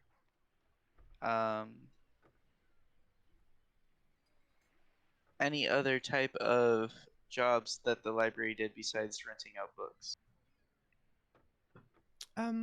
Well, one of my workers here, she does a bit of calligraphy, and is known to be hired to write up nice letters for those who can pay. And how much would that be to have her write something up for me? Well, it depends on what you're having her write for you, doesn't it? What about a birthday card? I suppose that wouldn't be too expensive. You'd have to talk to her yourself. Okay. What's her name? One sec. DM double checks. That would be Sally. The short-looking one with the glasses. Okay. Thank you. Okay, while that's happening, Perry, you approach the younger girl who is sort of hurrying back and forth, putting books back on the shelves. And she sees you approach her, so she stops for a moment and says, hello, can I help you with something?" Hello there. I was wondering, my friend Mr. Osvaldo was telling me that there's this lady here in library, and there's only two ladies, so I mean I figured maybe it is you, that can write beautiful letters on paper called calligraphy. "Oh, you must mean Sally, not me. I'm Leslie." Oh, who's Sally? Where is he? She might be upstairs in the offices right now. I could go and get her for you if you'd like. Oh, sure. Is that what is called the reading room? No, it's just our offices where we just keep our things. Oh, great. Is that like maybe for staff only, or maybe Perry can follow you, or should I wait here? Well, Miss Gowan says that it's just for staff, so I'm afraid I have to ask you to stay here. Oh, that's fine. But Perry can still meet Sally. Yes, I'll run up and see if she's available, and I'll bring her right down. Oh, great. I will look at more books then, and then I will wait for you here. All right, I'll just be a moment then. Okay. And she runs off. Fox, you see her climb this ladder here, up through a sort of attic door in the roof. And then after some time, she climbs back down, followed by another woman. And the two kind of give you a nod as they see you, and then head over around the shelves. Perry, after some time of waiting for just sort of pretending that you're looking at books, you see Leslie reapproach with, I think you've seen this woman before, the last time you were in the library. She's sort of a shorter woman with a brown bun kind of tied behind her hair and thick glasses. And she approaches and says, "Oh, hello. Leslie said that you might have something that you needed." Yes, hello, lady who sold me my owl, How to Train My Owl book. It was beautiful, by the way. I read all of it. Or maybe just part of it, but it's all the same thing. Anyways, my friend's father was telling me that you can put beautiful letters on paper called calligraphy. Oh, yes, I do dabble in calligraphy. Oh, well, you see, this is very awkward. Perry likes to make friends with a lot of people, and I was trying to ask somebody if I can still be invited to the party so I can go and hang out with people, but they said it was too late. The party? Oh, I meant to say the masquerade ball. Oh, okay, I understand what you mean. Yes, that's what everybody's calling it, but to Perry, it's a party, Perry party, Okay. Well, I'm afraid I'm not the one who gives out invites to the ball.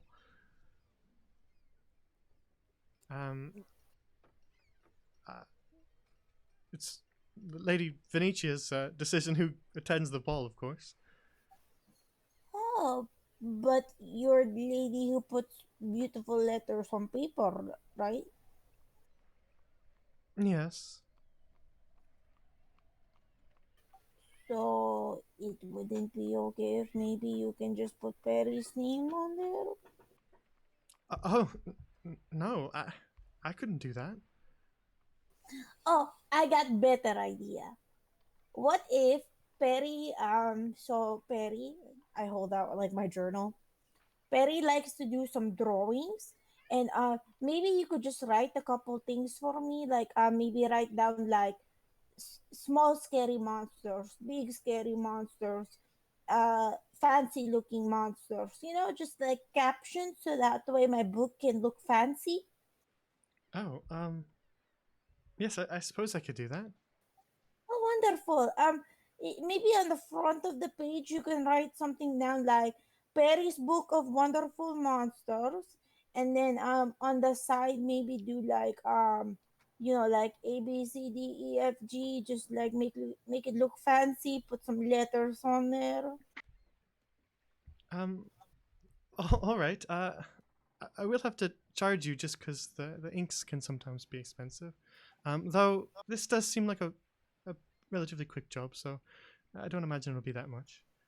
Oh, that's wonderful. Yeah, but Perry just kind of wants to make it look, a little fancy. I thought maybe like letters in front of the book would look kind of cool. And then, like I said, Perry's Wonderful Book of Monsters. How much you think this would cost, nice lady?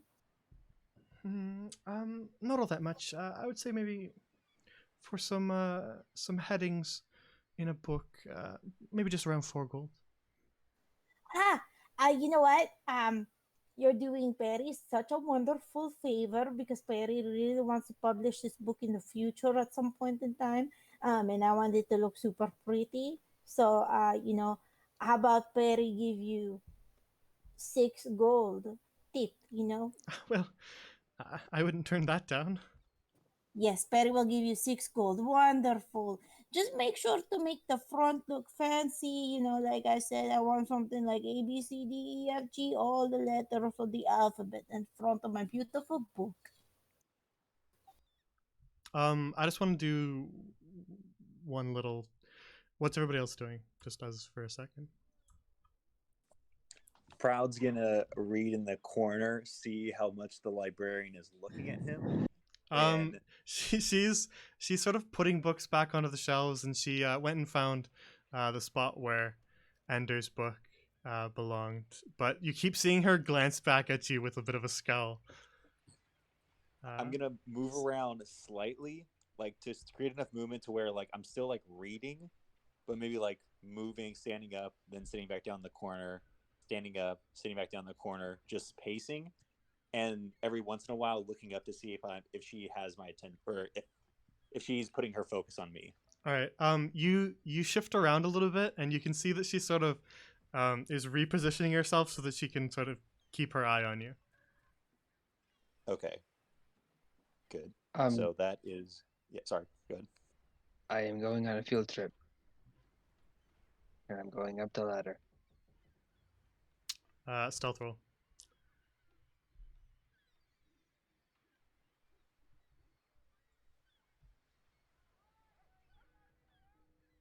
Natural 20 for a total of 23. All right. Ender, what are you up to just before we get to that? After talking to Gertrude, I'm gonna walk over here, and then when I see Perry's talking to the 2 other girls, I'm just gonna like walk over to one of the bookshelves and browse, so I can keep an eye on them. Okay. Fox, you make your way up the ladder. We're gonna get to you in a sec. Okay. Nobody notices you. Okay, back to this conversation. Sally says then, so do you have the notebook with you then? Yes, here you go. You see her sort of flip the pages and says, oh, it's fine craftsmanship. I think it'll take the ink nicely. Great. Yeah, so here's 6 gold. And if you could just make it look all pretty and fancy for Perry, I would greatly appreciate that. Well, I'm gonna need you to tell me a little bit more about it. I need to know exactly what you want written in this book. So, you see her look around the room.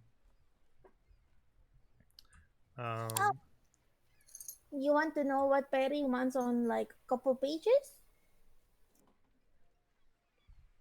Well, you see her sort of look around, and then she says, well, I need you to, give me a full list of what titles you want written down and on which pages. So, you see her glance around this bookshelf here, Perry, as you, she sort of glances around and sees that, The head librarian is distracted by Proud, and then she says, "Tell you what, just come up to the staff room for a second, and show me exactly what you want, and then I'll get to work for you. Does that sound alright?" I thought lady over there said staff room is only for staff. She drops her voice. It is technically, but there's no desks down here, and I need you to show me exactly what you want. So it'll just be a moment, all right? Okay, well, okay. I guess we have to be quick then. All right. So she watches for a second to make sure that Gertrude is sort of focusing on Proud, and then she kind of motions for you to quickly hurry, and then makes her way to the ladder. So we're gonna put a pause on that. We're gonna go to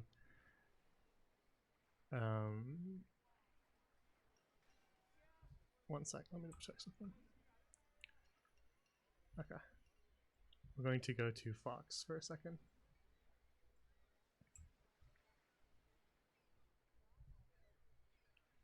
All right, Fox, you make your way up the ladder and are in a room with several desks kind of placed around it.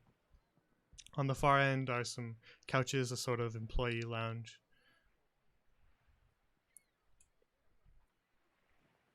I want to quickly look for a book that looks like it is a ledger for the ball with the names. All right. You're gonna have to pick a desk, so to start with. So that's up to you.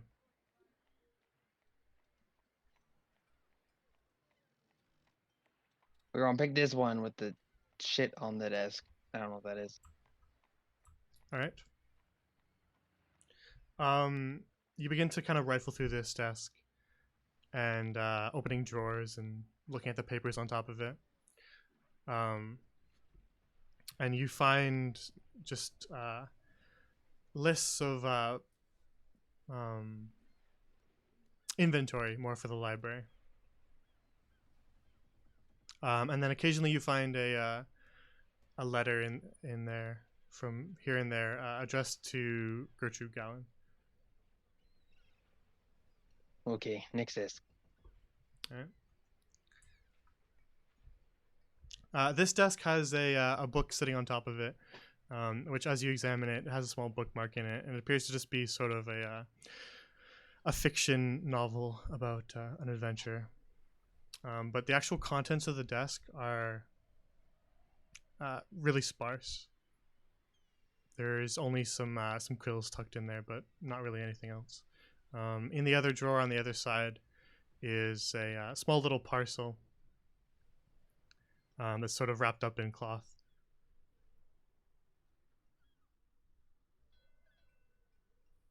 Does it look like a parcel that might be like a book-sized parcel? Approximately. It's a little larger than a book, but it's wrapped in cloth, so you can't quite tell what it is. Does it look like it's not only wrapped but also tied? Like, could I easily open it and take a peek without ruining? Yes, it is. It's tied across the top of it, so you could retie it if you wanted to. Cool. I want to do that real fast if I can. All right. I'd say you have just enough time. You unwrap it, and as you sort of open this small little box, it appears to be somebody's lunchbox. Put that back. All right. You retie it, managing to replicate. It was a simple knot, so pretty easy to replicate. And you rewrap it in cloth and place it back where it was. And then as you do that and sort of step away from this desk, you hear some sounds with your sharp ears. You hear the creak of a ladder. What do you do?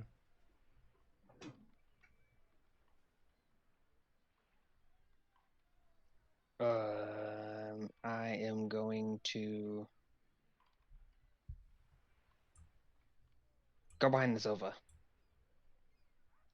Yeah, there's probably a little bit of room that you could squeeze back there.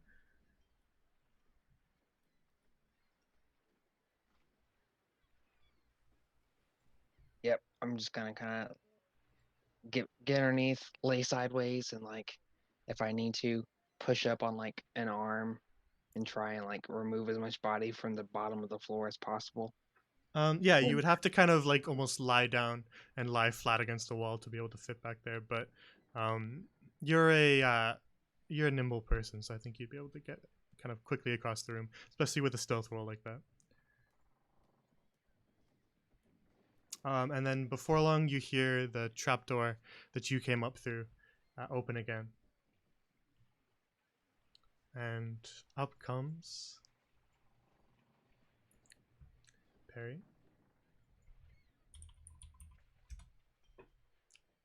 And immediately followed by Sally, who just kind of gestures and says, "My desk's over here."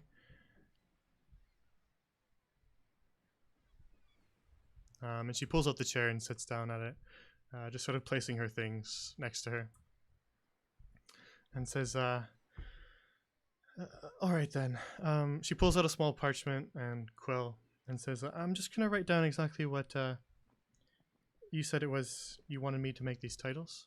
Is that all right?" Yes, no, of course. And then like I said, I would like a maybe like a cover page, something like Perry's Wonderful Monsters by Periwinkle Spruce, featuring, and I got a couple of friends, so I was wondering if you could put something like featuring Ender, Fox, and Proud. Oh, all right. I can do that. And then you said you wanted other titles kind of throughout. Yes, I wanted like maybe one that's just like small, scary monsters. And then maybe like 10 pages further, we can put something like big, scary monsters. And then maybe last couple pages, we can put something like not so scary monsters, so that way it doesn't scare a bunch of people. All right. You see her sort of open one of the drawers in her desk and pull out an inkwell. Um, as she does it, you can kind of see over her shoulder. In that drawer, there is sort of a next to this inkwell that she pulls out. There's a stack of papers, all sort of very ornately, with very ornate writing on them.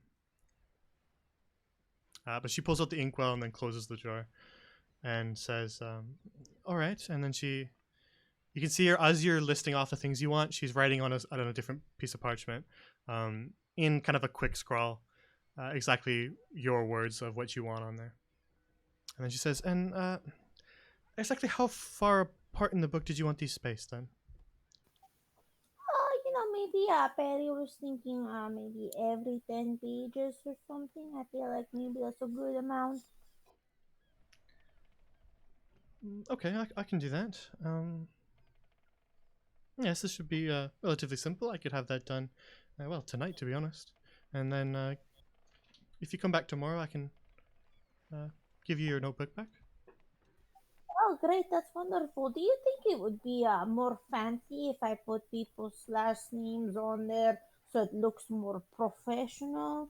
Or you think maybe I should just, put everybody's first name because everybody usually uses the full name?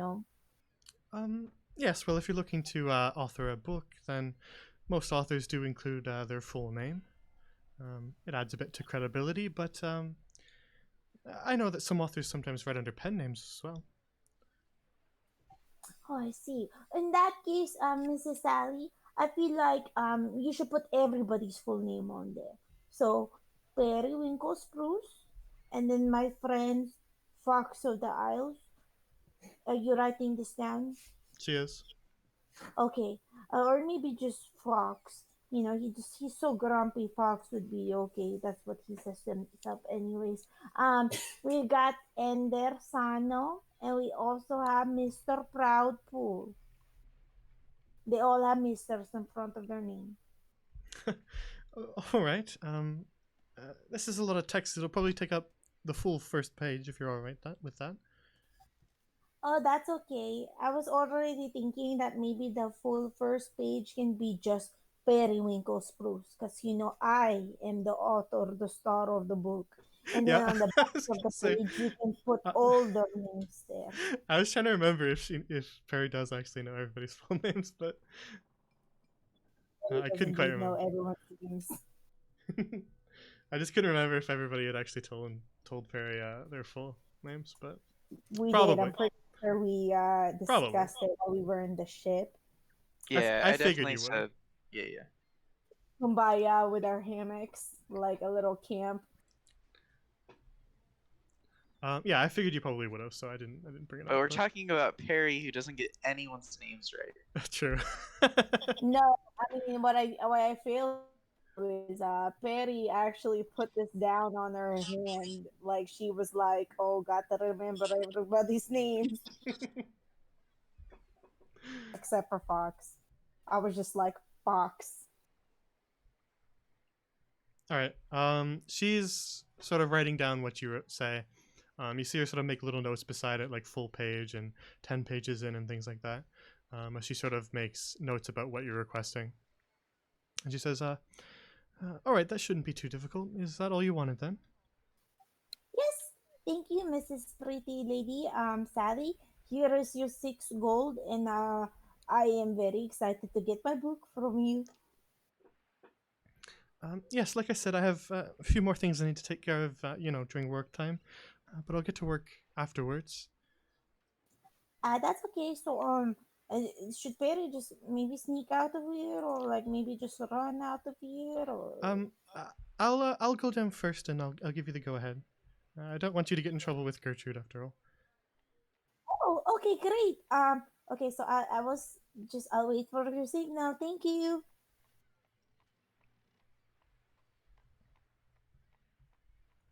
I wait. All right. So she finishes off and tucks the sheet that she was writing on back into her drawer, and then makes her way over to the trapdoor. You see her kind of open it and then peek down and then climb down the ladder. And halfway down the ladder, she motions for you to follow her, looking up at you. Follow. All right. The two of you make your way down the ladder, and she makes sure that nobody's watching you, and then quickly kind of motions for you to head back over to the other shelves. Now, Fox, you hear the voices of the two of them fade, and then the creaking of a ladder again, and the trapdoor closing. Okay. While I'm internally freaking out really bad, I'm going to try and look through this desk right here in this first shelf. All right. You head over to where you were hearing those voices come from, and you can see kind of some feet from under the couch walk to this desk. You open up the drawers on this one, and you see the inkwell that she's tucked away. And then on top of sort of a stack of papers, you see a list of the things that Perry was listing off. And under it is a large stack of papers. If I read the first sheet of that large stack, does it look like a bunch of names? No, but somewhere within the stack is a envelope that's about the size of a sheet of parchment, and that envelope has a rather ornate looking seal in wax on it. Oh, so it's still closed, like wax seal and all. It is, yes.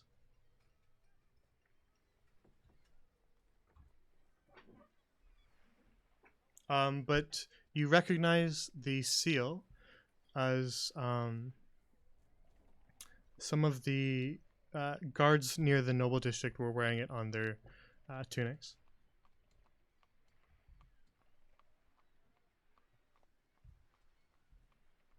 Okay. I'm gonna put that back, and I want to take just one of those sheets from that large stack that just looks like it's not going to be missed, so I can have a copy of her handwriting. Okay.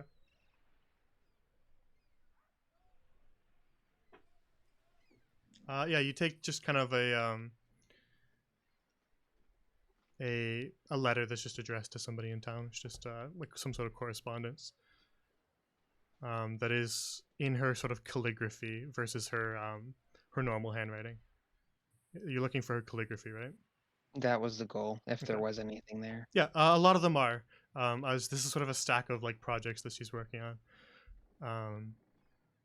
But the one on top that was Perry's request is just written in a different kind of quick handwriting versus her very deliberate and ornate calligraphy. So you can grab kind of a correspondence to a politician that isn't necessarily the most urgent thing because it's not right at the top of the pile. That's written in her more ornate font. Sweet. I'll take that and I'll try and quietly go to the hatch, and then I'm gonna quietly creak it open just a bit to see if anyone's coming, and I'm gonna poke my whole head through, and then I'm gonna try and quietly go down the stairs. All right. You poke your head out and you can kind of see off to the side Gertrude's back as she sort of is still glancing at Proud, making sure that he's not up to any trouble. You can't see where Perry or Sally are. They seem to have gone around the side of one of the bookshelves and are out of sight. But other than that, the coast seems clear. Works for me. Let's go for it. All right. You make your way down the ladder. Sorry, they should be out of the way.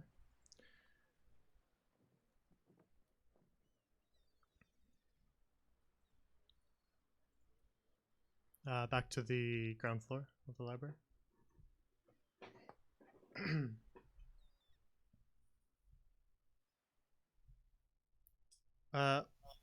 Proud, you're sort of sitting there making sure that she's still focusing on you, but you actually can kind of see out of the corner of your eye.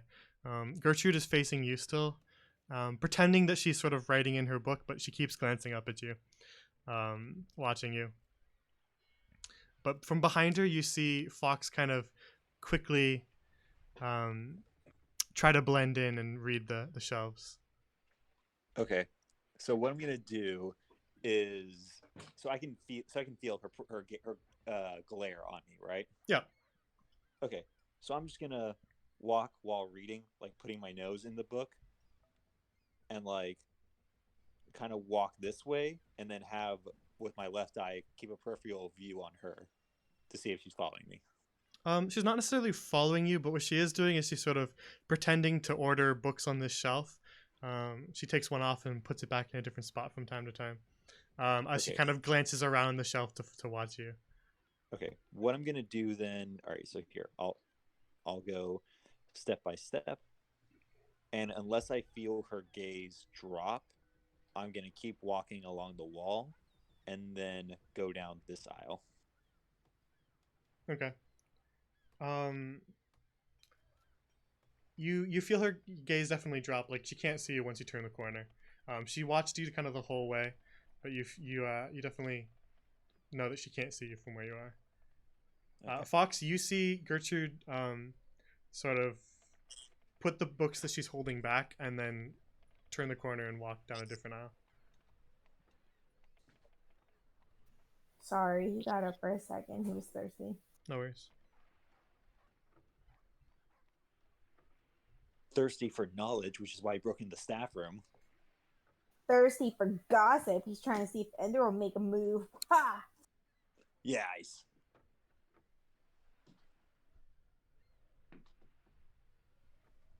I am very parched. All right. So Fox, your coast is completely clear. Proud, you don't sense that she can see you where you are right now. Okay, so then I'm gonna look back and see if she can see me, and then if not, I see Fox. Let's see. I like peek my head over and I see him coming, and then I move my head a little more and try and hide myself. Yeah, I move my head towards the entrance of the library as an emotion. Hey, let's leave, and then I'll tap Ender on the shoulder. Yep. We ready to go? I'll see you later, Miss Sally. It looks like my friends are leaving. Yep. Come on back tomorrow and see me then. I will. Thank you.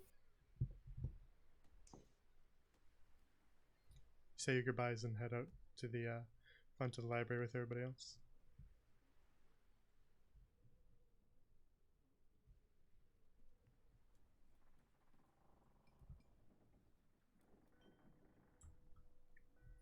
The four of you exit the library and find yourself back in the residential square. I couldn't find any other books I was interested in. Kind of boring selection. I agree. There was nothing good there. Let's get to another place before we start talking. Maybe we should go head home so we can start planning and actually do something. Yeah, I'll meet you guys back up there. I just want to do something really quickly. And then, Jay, you don't necessarily have to RP this, but I wanted to go into the Temple of Seneschal and do the same thing that I did yesterday, which was go into the waters with my feet off and follow the Your feet instructions of the off? priestess. Huh? He cuts his feet off. He unscrews his feet and places them next to him. I sorry, I'm gonna take my shoes off. I know what you meant. I was just teasing. I'm not playing Warforged like- yet. Wow, Proud has 2 peg legs, huh? It's a secret I'm hiding from the rest of the party. I should have just been Discord DMing you that. It's a stiff subject to talk about. All right. We won't do any sort of long-term RP of that, but yeah, I got it. You go back in and do your same prayer, feeling that same sort of calmness wash over you. As the others, you're heading back towards the shady side. Yeah. After a little while, then I'll leave, bid thanks to the priestess, and then head back to the shady side of town, seeing if I can see them. If not, then immediately going back to the tavern. Oh, I was staying right here. I was waiting for him. Yeah, you see your party just sort of loitering along one of the streets of the shady side of town as you head back towards it. All right, Proud join. All right. Okay. Well, Fox, what'd you find? What do you mean? I went to the bathroom. I saw you come down. All right. Were we able to help out? Because Well, if so, I found a box lunch, and I found some quills and ink. Yeah, some papers. Oh, and I found this, and I'll pull out the piece of paper. This has her handwriting on it. It looks pretty nice, actually. Wait, how did you get that? I told you I went to the bathroom.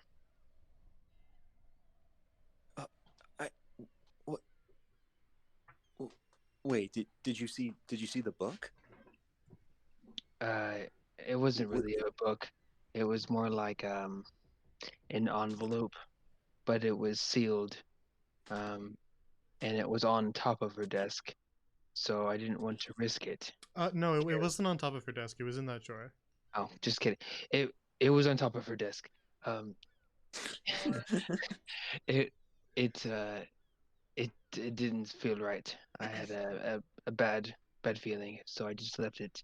But I have her handwriting, so it's the best I could do. Do we notice this person down here? Yeah, they're just sort of loitering. Just kind of standing up against one of the walls. Oh, okay. Okay, so then what's the plan? We're gonna have him. All right, we're gonna take that. We get me and Ender's names on there, and then we go back there and put the paper in with the book. We were gonna have, if we wanted to get our names on there, we were gonna have to open the seal regardless. That's a good point. I didn't really think about that. Do we have to open the envelope thingy? Because, or to be honest with you, she's already writing everyone's name down in Perry's book. Yeah, I just. Well, if we go back need- tomorrow, I mean, we have to go back tomorrow to get Perry's stuff. So, potentially this seal will already be broken because I'm assuming those are names that she has to write in the book at some point, and there's only a couple days before the ball even is happening. Well, if it's only a couple of days away, then most likely she's already done. So that's But then my why would the seal be still sealed?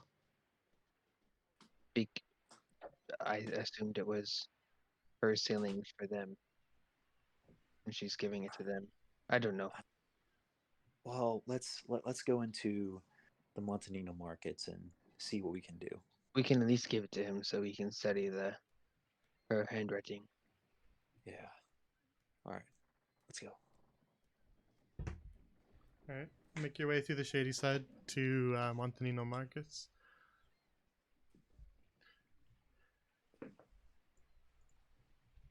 Heading back inside the doors to find the same little merchant sitting at his stool behind his counter. And he says, nice to meet you. How can Macabeo help you today? Nice to meet you. You said your name was Macabeo. Indeed. My name is Proudpool. I was curious what items you had for sale. Ah, I see. Well, he flips to Thieves' Camp and says,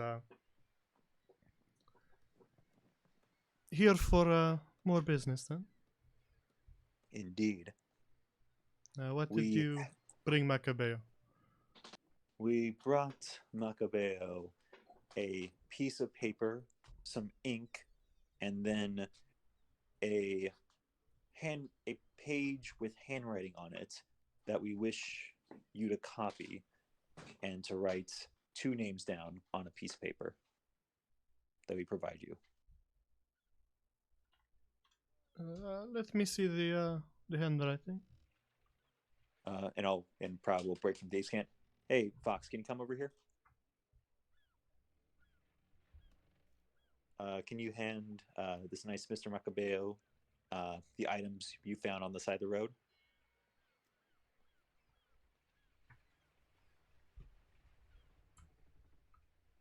The items you found while you were in the restroom? Yeah, sure. Here you go. All right. You slide the paper through the little gap in his grate, and he picks it up and sort of scrutinizes it. Yes, Macabeo can recreate this writing. Not too difficult. Perfect. And then back into Thieves' Cant. Does that change the price at all to bring you the materials along with it, or? It depends again exactly what you want. You want Macabeo to just write your names on any piece of paper with this writing? That piece of paper. I'm assuming that Fox gave the paper and the ink as well. Yeah. No, I gave a letter. It's only right. I think that's all that I found. What do you mean? I thought you said he didn't. took a piece of paper. He saw the ink. I don't think he took the ink with him. He just took. I didn't take the ink. You took a correspondence just that didn't matter. Just some other page that was in her same calligraphy. Yes. So he doesn't have any inks or anything. Correct. Okay. I mean, I have ink that I bought, so I can give you ink. He does have ink, Okay. but not ink from that desk. Yeah. Okay. Okay. So. All right. Yes. Sorry. Back into it. Yes, Macabeo. We want you to use this example of handwriting to write 2 names on a piece of paper that we could include with other pages in a book or in a envelope, rather. So maybe a small piece of paper. I see. Just any piece of parchment? You don't. One that would fit into Lady Venetia's guest book. Well, that's in Thieves' Cant. I haven't seen. He's in Thieves' Cant too. I haven't seen the guest book, so that is hard to predict. What's the finest type of paper do you have? Is there a difference in the paper? One that would be commonly found in such an ornate book? I have finer papers for forging things that might belong to nobles. All right. I appreciate that. And then just the two names. Which names is that then? Proud Pool and Ender Sano. No. I hear my name. Oh, no, it's in Thieves' Cant. You can't hear it. I can hear my own name. There's no translation for Ender Sano in Thieves' Cant, so I'd say Yeah. here's his name. It needs to be Lavender. Lavender Sano. Apologize. All right. You see him he's got his own little notebook, and he's just kind of scrawling in it as you say what you want, and then he spins it around to face you and says, "Is this spelling all right?" How does it look? Does it look, identical, or is it obvious that it's forged? There's no. Well, no. He's not. He's just making sure that the spelling of your names is correct. It's just his handwriting. Oh. There's Gotcha. there's no e, there's no e on the end of pool. Oh, an E at the end of pool. Poole. All right. You see him just kind of jot a little e down on the end. So you want these two names in this font on a piece of fine parchment? Yes. Is that your order? Correct. Okay. Macabeo can provide. You can. You see him kind of think for a moment. It is a small order. I can finish by tomorrow. Tomorrow. Perfect. What time tomorrow? Around noon, we'll say. All right. And how much would that cost? There is an assumed risk with this kind of job, which usually makes the price a little bit higher than the default. Anything relating to the lady is going to up the price just a little bit, although you aren't asking Macabeo to do a whole lot of writing. So, let's say around 35 gold. How does that sound? 35 gold sounds perfect. All right. Brad will hand over the gold he has, because he can afford it. He takes the gold and tucks it away and then says, all right, you've placed your order then. Anything else you need? That is nothing else we need. Should more business come about, I know who to go to, but I don't know you. Of course. And probably will walk away. He tips his hat as you leave and tip the hat back. And then to the rest of the party, he says he can have it done by noon tomorrow. Well, that's gives us a couple hours to get it into the right place, I guess. Yeah.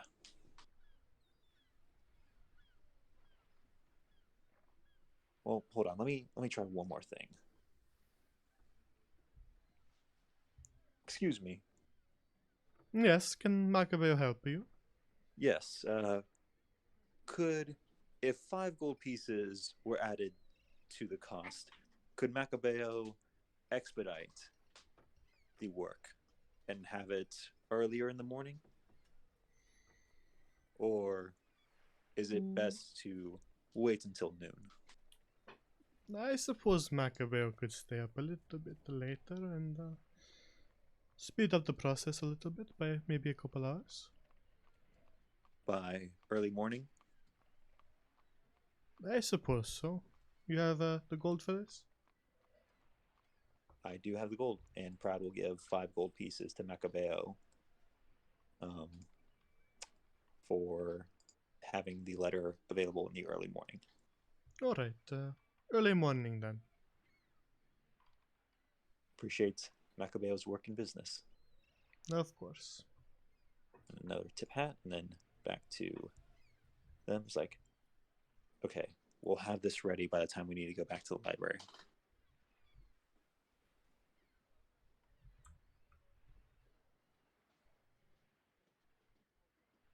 I'm all done here. If you guys are ready. Yeah, you're leaving the markets? Yep. Montanino markets. The Montanino markets. Alright, you make your way outside to the shady side.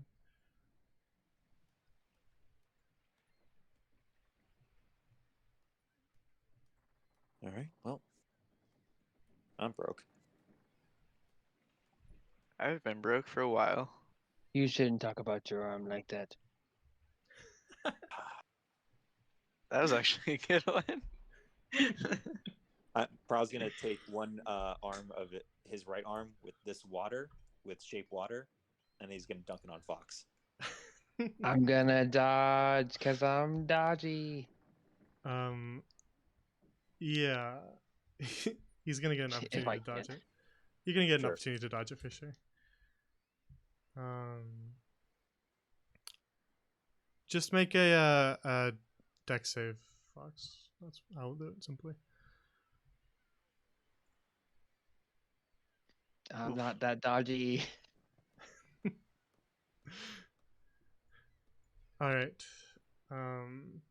Then you get splashed by some of the water as Proud lifts a small cube of water and hurls some of it at you. And it soaks part of your robes. Only one of them's broke. Still got the other one. That's why I said don't feel bad. You're not broken. See, it's a vote of confidence. I helped you. You're welcome. Prav's walking away from Fox. Now he's wet and probably I smelly. can just talk louder. You're always wet.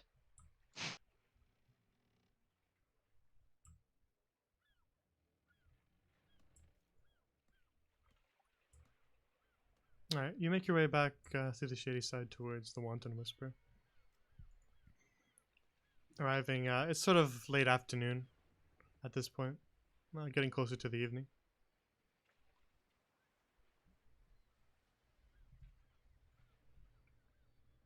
As you make your way back inside.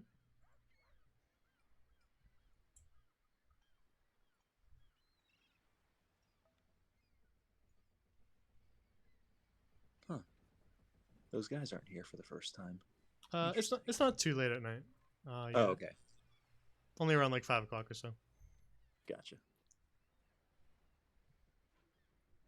The bartender's just kind of hustling back and forth, getting things ready, kind of for his more busy hour. He sees you all walk in, gives you all nods, and lets you go about your Not bad. business as you skip the bottom couple steps and make your way back upstairs.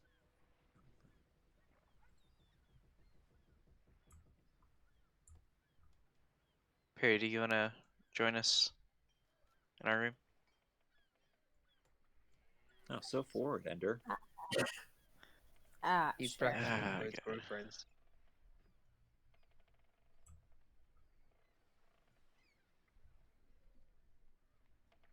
Perry sits on the trunk.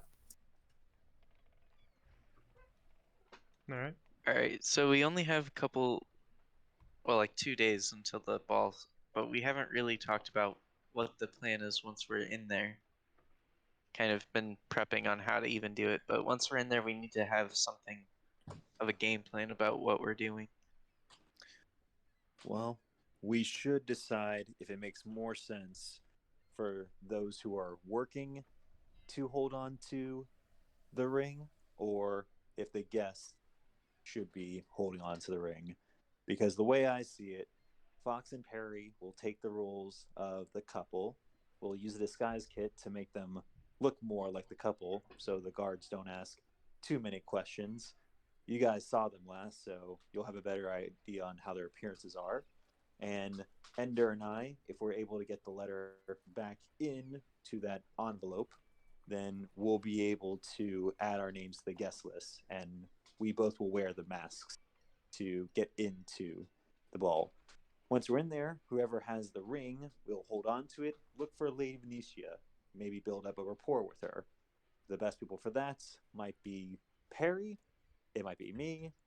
Nevertheless, one person should try to talk to her and see whoever has the best connection to have a chance for a private conversation. In the meantime, while we're having a private conversation, we should see who would have more access to the other rooms, whether that's the workers or the guests that they could party in and drink in. If the guests have opportunity to go into every room, then we should look in those rooms to uncover any information we can about any potential coup against the city of Achi. If we're able to uncover that, we'll be able to help Gaius and the city of Achi. If we're not able to, we may be able to turn the ring in to Venetia to prove that Achi does have plans of, at the very least, overtaking Luchen's and seeing if Luchen's has the capability to get these bans off. Did you plan that speech? No, actually, that was from the hip.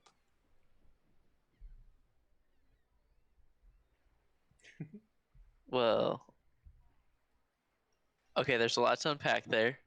Yeah, Sure. I feel like you just kind of unloaded a lot. Perry was definitely not paying attention.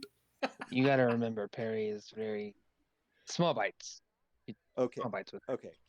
Okay. So, Perry. maybe Whoa, first thing. Sorry, Proud. I don't mean to interrupt. Maybe first thing we should discuss if we want to even help this man, Yeah, or if we want to leave that open until we find evidence, and if we value the evidence. because the I think- problem with attempting to uncover evidence first is that if we get caught, then the backup plan of giving the ring over kind of falls through the window. Or Not not because necessarily.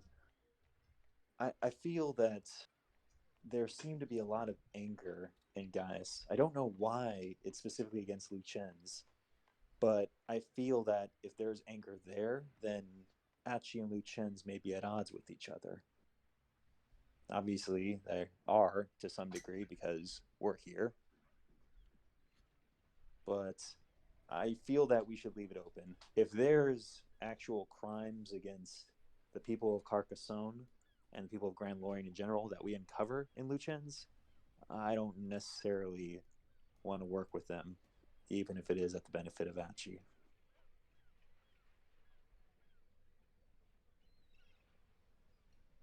But Perry, to you, Perry, do you want to look through things and search for things, or do you want to talk to people?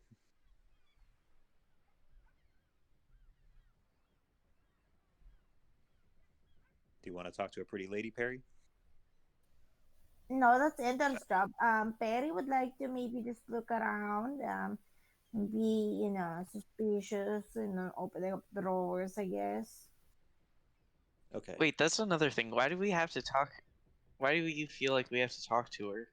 Yeah, I Because don't understand. because at some point, if we want to go through with Gaius' plan, we're gonna need her to be cornered with the evidence. If we No. just summon, We could No, just that wasn't yeah. at all what he said. He just said find evidence against her. He didn't say that we had to.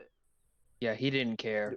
no, he didn't care. he did care. He didn't want her to escape if we found evidence. Yeah. Yeah, So but if we okay, just say do we it- find the evidence and then we leave with the evidence. She's not gonna know that we uncovered it and are like taking it to him. So why would we then like expose ourselves by telling her, "Hey, we have evidence," and then like potentially cause a We're You not know. we're not exposing evidence. We're simply leading her to a room. The person who has the ring can activate the ring. The guards then that we summon from the ring corner her, arrest her. We then present the evidence to the guards. Then our bans come off. That's what we need. If we don't have her, our bans don't come off. Oh man, that's like way risky. Okay, actually, Jay, is that true? Proud is remembering a part of the job description that you guys are forgetting, and it's a very important part. So I'll remind you, Okay. because I'm not sure It's if been- because he's kind It's of been a while. yeah, exactly. It's been so long that I have no problem with just reminding you. So there's a bit of it that even Proud hasn't said. Gaius gave you the stipulation: if you summon the guards and she is not there, he will arrest you instead. Okay, but we don't have to necessarily summon the guards. No, just- but I'm just saying that You- is the stipulation he gave you. Yeah, he just told us to either find evidence against her or get her to, or like as an alternative, we could summon the guards with her and get her to like confess to it. Wait, sorry. I Question for think the we DM. need evidence for her. Is that true, or was it we had to get both? He told you to get both. Okay. Oh, Yeah. we do have to get both. Yeah, we Okay. have to get Yeah. evidence, but I don't think we necessarily have to be like secretive about it and put her in a room. I think we can just do it outright as long as we can secure her and make sure she doesn't go anywhere. He did tell you I to avoid mean- making a scene. JK.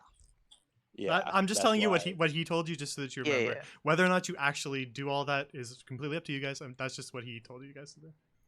Yeah. That's what that was what I was trying to convey to the rest of the party. Yeah, no Okay. Well, I think Reroll the conversation a little bit. I think that the easiest person to get to her attention would to probably be a worker, and maybe have him say like, "Oh, Miss, we need you. There's an emergency," and da da da da da, and then just like swipe her away or something. I don't know. There's one That big is- problem with this is that it's her ball. Like she's gonna be the center of attention the whole time. So I don't think it's gonna be as easy as just like someone getting her attention and being like, "Hey, you need to come, do something over here." Like she's just gonna send some no name person to come help us instead.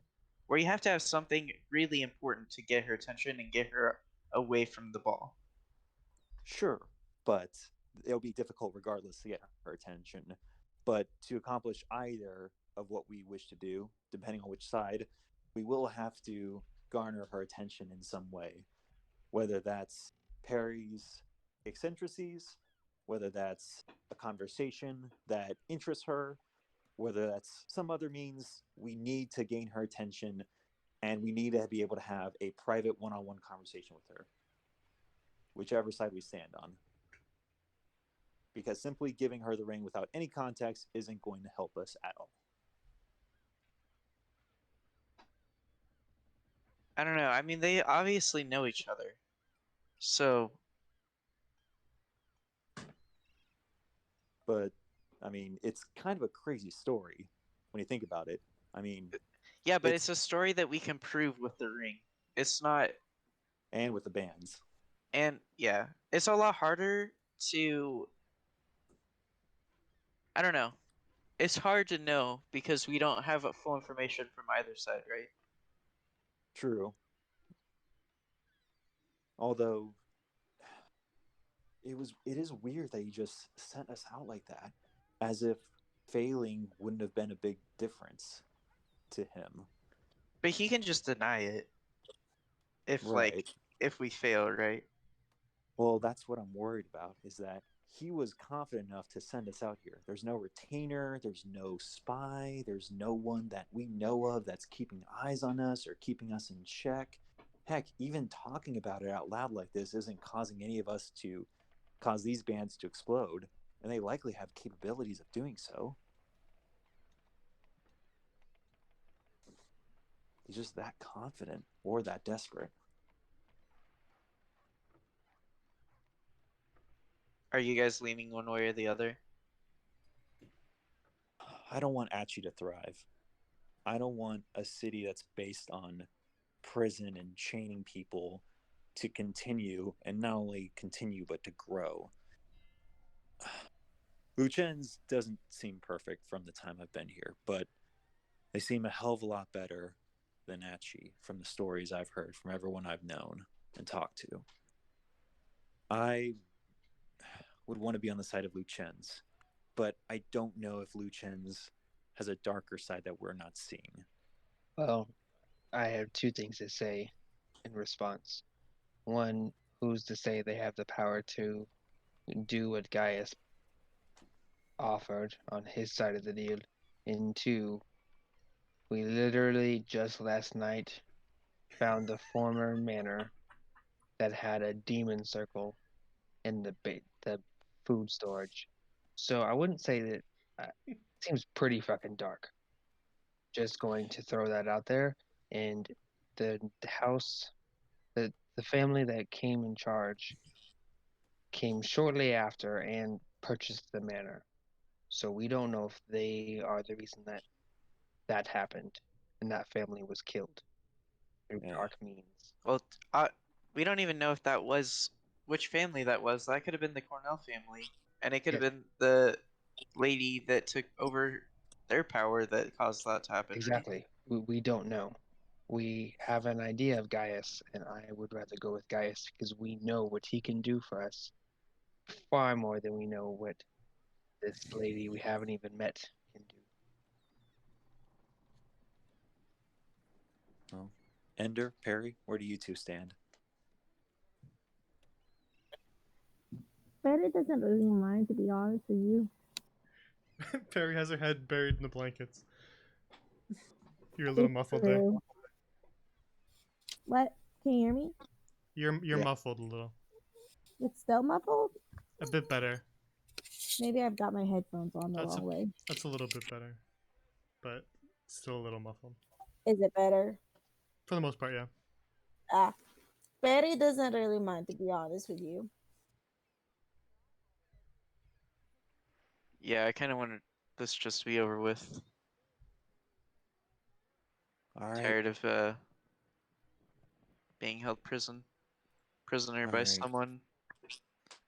Then we search the manor for any evidence of a coup, of what Gaius is saying.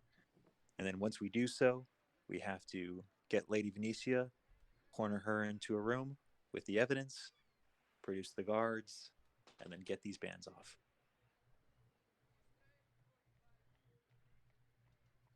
I think it'll be easier for someone. I think we should give the ring to Fox. He's definitely the most stealthy out of all of us. He's gonna be able to slip away from prying eyes the easiest. Is that because my That- name is Fox? No, it's because you snuck into the library without even I knowing. And as a butler, you may be able to go in and out of places more than a guest might be able to. We can adjust on the fly if we need to, but that seems like a good place to start. I worry that they're going to pat down guests as well, and we definitely don't want any Liu Chen's guards finding that. So, Ender, I think Gaius gave you the ring, so if you want to hand that to Fox. Okay, I give him the ring if I have it.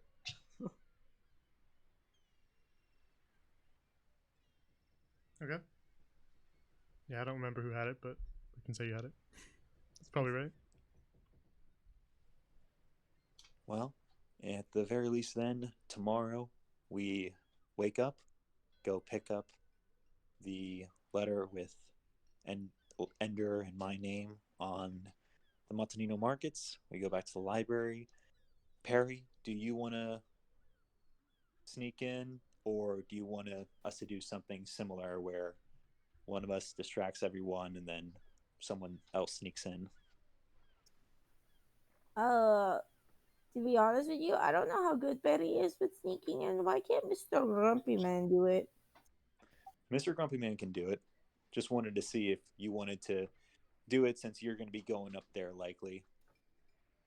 So I have a question about the names, because I can understand you're talking at Thieves' Camp. What did you request of him to do? I asked him to forge our names onto a piece of paper. Your name and my name. Because I figured that we would be the guests. So I think the plan would be when we go back to the library, if Perry is going up into the staff room, she can slip in that piece of paper with the other names in the sealed envelope. If she's not able to go in the staff room, then we can do the same thing we did today, where we distract the workers while Fox or I can sneak up into the staff room to place the letter in there with the other sealed envelope. She shouldn't be the one sneaking in. since she made an agreement with the same lady who's the calligrapher. She will be expected to speak with her, and she's the one who's receiving the book. So she Yeah. should keep her attention, so that way I can get in or you can get in. The problem is that the old lady doesn't like you, and she seems to be Yeah. quite on guard with you. So we might just want to keep it like that. Yeah. I'll try my best if that makes the most sense. And Ender, I know we joke about it, but we are gonna need to have you distract the other librarians if it comes down to it. Sure, I can do that. All right. Just be yourself. That'll be distracting enough. Thanks. Because he's saying it because you are Babe Magnet. And you do come up with interesting ideas at the top of your head. At the very least, it'll capture people's attentions. I think it's because we gave him a mohawk. Yeah, that is pretty attention grabbing. Well, I believe that is everything I mean, that we should plan for. We still haven't really clarified anything about that night. Who is for What do you sure? mean? Who is for sure going to be searching? Because from what we discussed so far, I have a ring. Perry and I are workers, and you guys are not. That's all we've discussed. To a degree, we all should be searching, whether that's physically looking for evidence, whether that's talking to other guests, whether it's talking to work staff. We should all be searching. On the day of the but ball, Fox, I think, is asking specifically who's doing what. And I don't Well- think I should be searching through random rooms in the manor because I am not quiet compared to you guys. So I should be talking to the guests and trying to make conversation and see if I can find out anything more about the lady. You should Sure. also be careful with conversation, because a lot of these people are probably friends and supporters of her, Right. and they might get wind of what we're doing and tell her, and then that will be a huge issue. Sure. I was more just saying generally that I'm not sure who would have access to what. Like I said before, if workers have access that guests don't have, or vice versa. So committing to one person or two people searching may not make sense because we may have to adjust. So although I would agree with Ender that it does make sense for you to be more of an information gatherer socially, I have a fast hand. I can work my way into locked areas. I can search for items physically.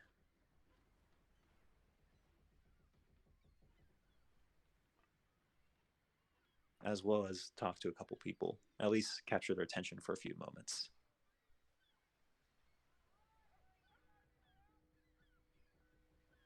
So can we discuss a little more about how we're getting her away from everybody? Well, I don't know anything about her other than that she's a woman. So I don't know exactly what could spur on her to meet with someone in private just yet.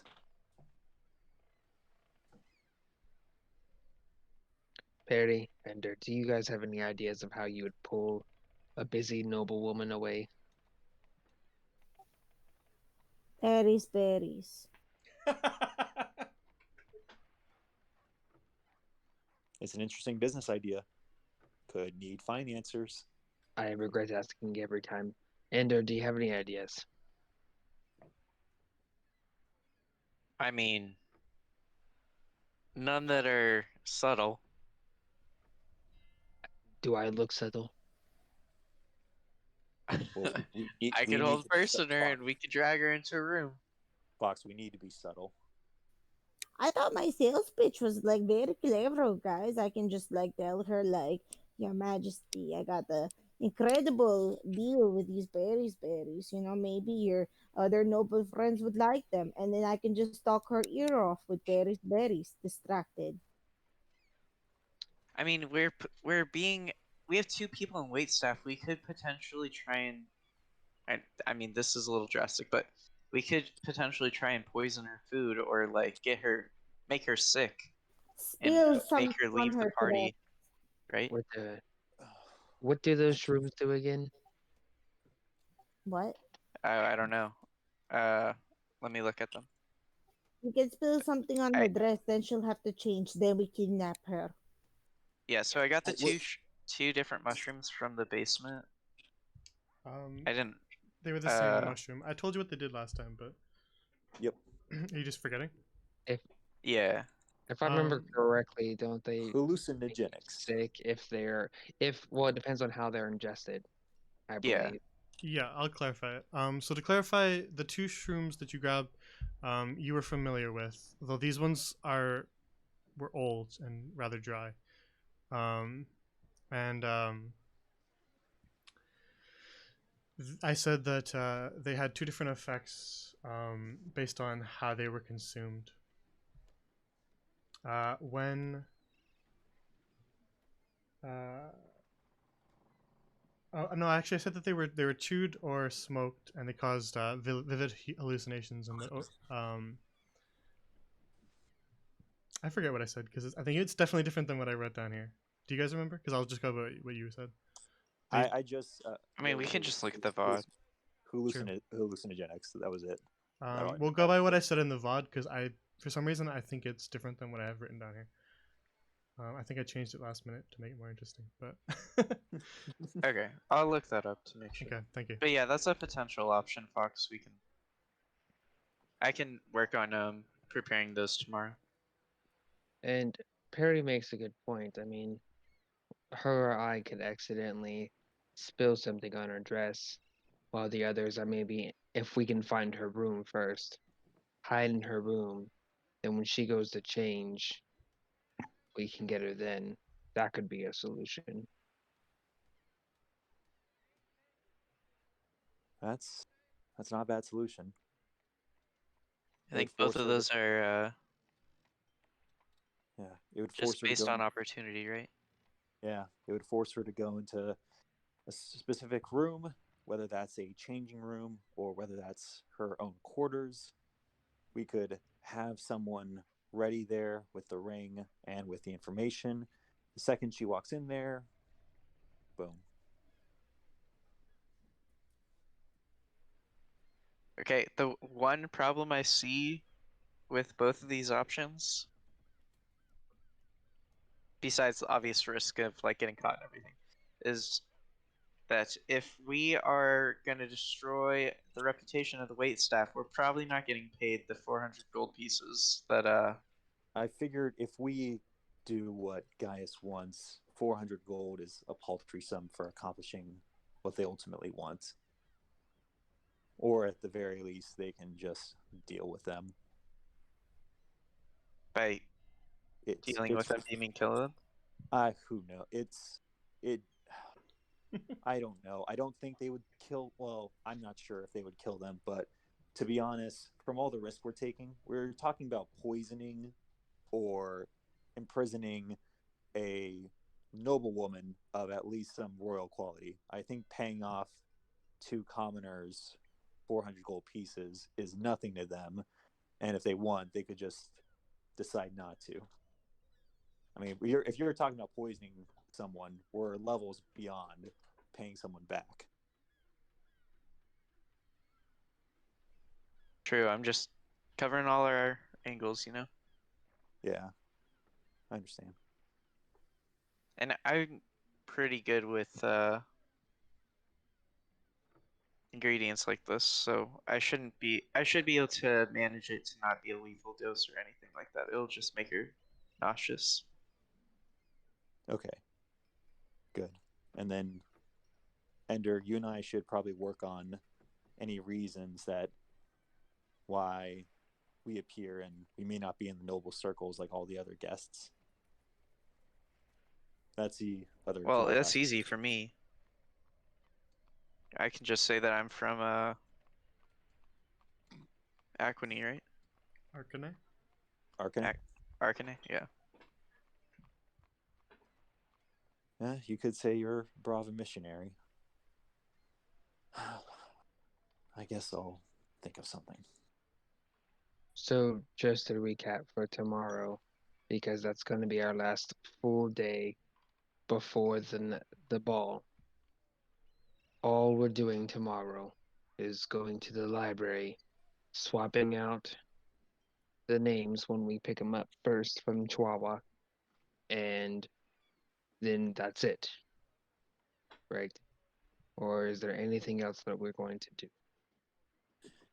If we see anyone that we haven't seen yet, they may be attending the ball. So getting on good terms with them for Ender and I, or at least with anyone, should be something we can do, but I see nothing else that needs to be done.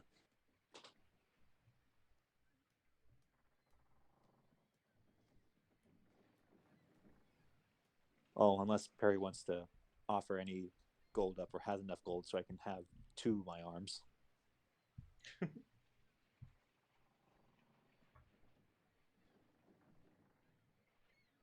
Wait, Perry has money?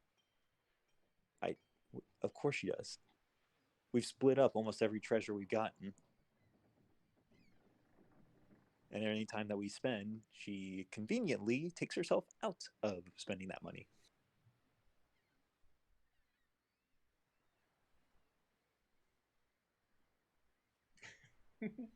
And I'm going to assume that her ignoring me means that no, she's not interested in me having 2 arms. Well, with that, she's actually asleep. She passed out. Well, Perfect.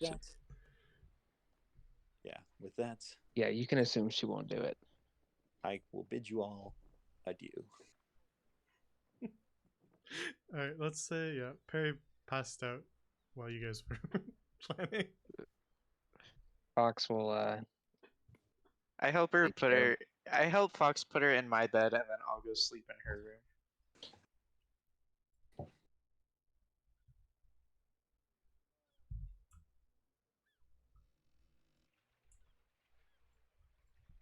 All right. Ender, you have to hop over the cabinet unless you're gonna move Okay. And I make sure Ebony's comfortable before I fall asleep. it. Okay. Yeah, so you spend that night sort of talking, planning things out for the days to come.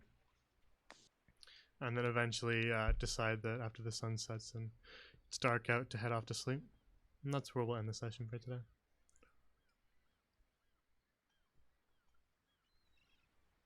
Cool.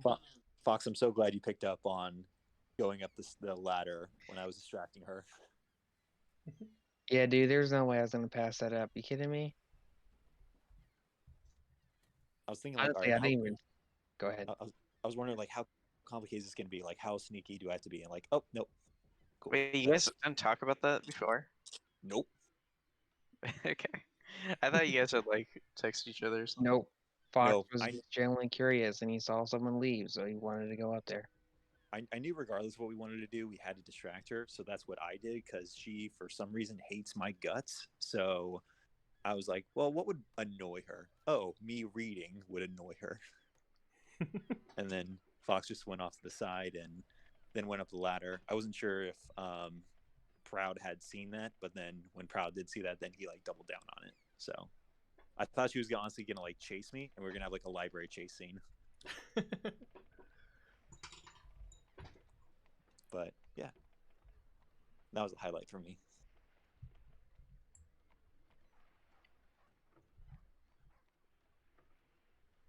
And of course, any conversation with Macabeo. Gotta love Macabeo.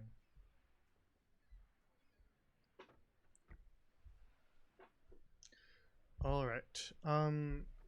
Yeah, you guys can level up to level 4 then. Hooray! We've joined the others. Kidding. We've had this conversation. Yeah. Don't hurt me. I wasn't sure what was going to go down in this session, so I said to just be ready in case, but I think it's fine. You can just level up to level 4. Yeah. Sorry, you guys can't level up until combat. All right, we pick a fight with some local sailors. What can we find? That's not really the milestones that I picked. No. They're just I like know. weird in the background. So, but I'm tired of thinking about it, so just upload. And then, do you allow feats? Yeah. Just let me know which feat you want, because a lot of the time they won't be. Actually, no, you're being shared, so you probably see a lot of them. But if there's something that you want, just send it my way first, and I'll say yes or no. I usually say yes, but just just mention it Does to me. does Hearth and Home know about that? What? The content sharing? I don't know if they were a group whenever I did that. Yeah, I think they know about it, but it doesn't apply to their campaign. Okay. But I still can see them all, so if they need it, then I just go and select them for them.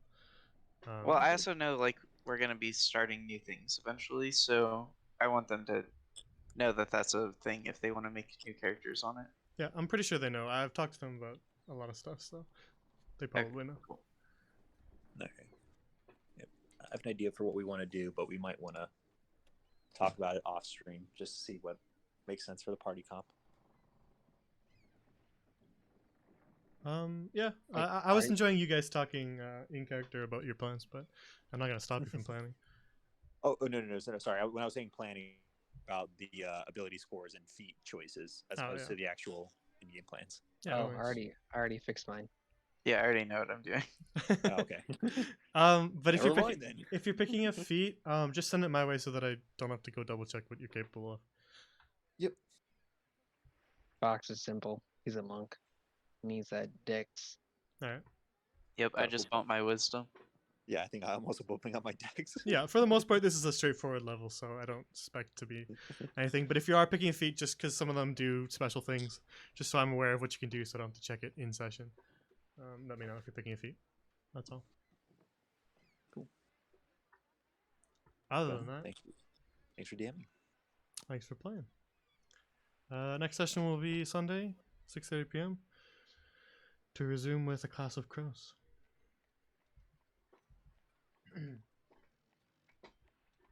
We'll see what they get up to. They got a bunch of things that they have to do too. Thanks. Like convince a mom that her kid's actually dead. Jeez. I feel bad for Croak getting chastised. He just wants his alone time. True. Just wants to look at a ruby, Killian. That is all. That's a That was decent pretty impression. good. That was pretty Yeah. good. I'm getting better. Are you just practicing it on your free time? No, actually, that was spur of the moment. Oh, try Perry. Try Perry. I can't do Perry. My voice is too deep for that. I don't know. I gotta think like I'm making fun of you. That's the only way I can ever get it, is like in a mocking way. Betty's bad. No, I can't. That was decent. Yeah. Maybe next session. He I'll kind of work on it. sounded like an old Spanish woman. You sounded like the pledge lady from Family Guy. No. No.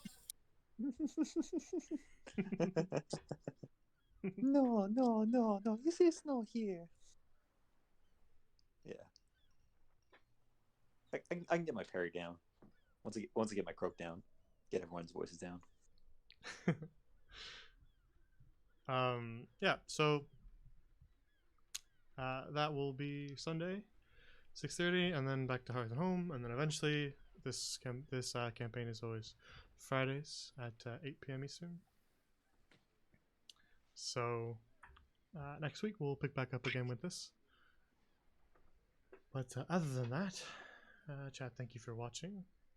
Players, thank you for playing. And that's all I have to say. Oh man, I have so many more spell slots now. I just realized that. Leveling up, baby. Get real crazy with it. All right. So with that, thank you for watching, everybody, and have a good night. Take care.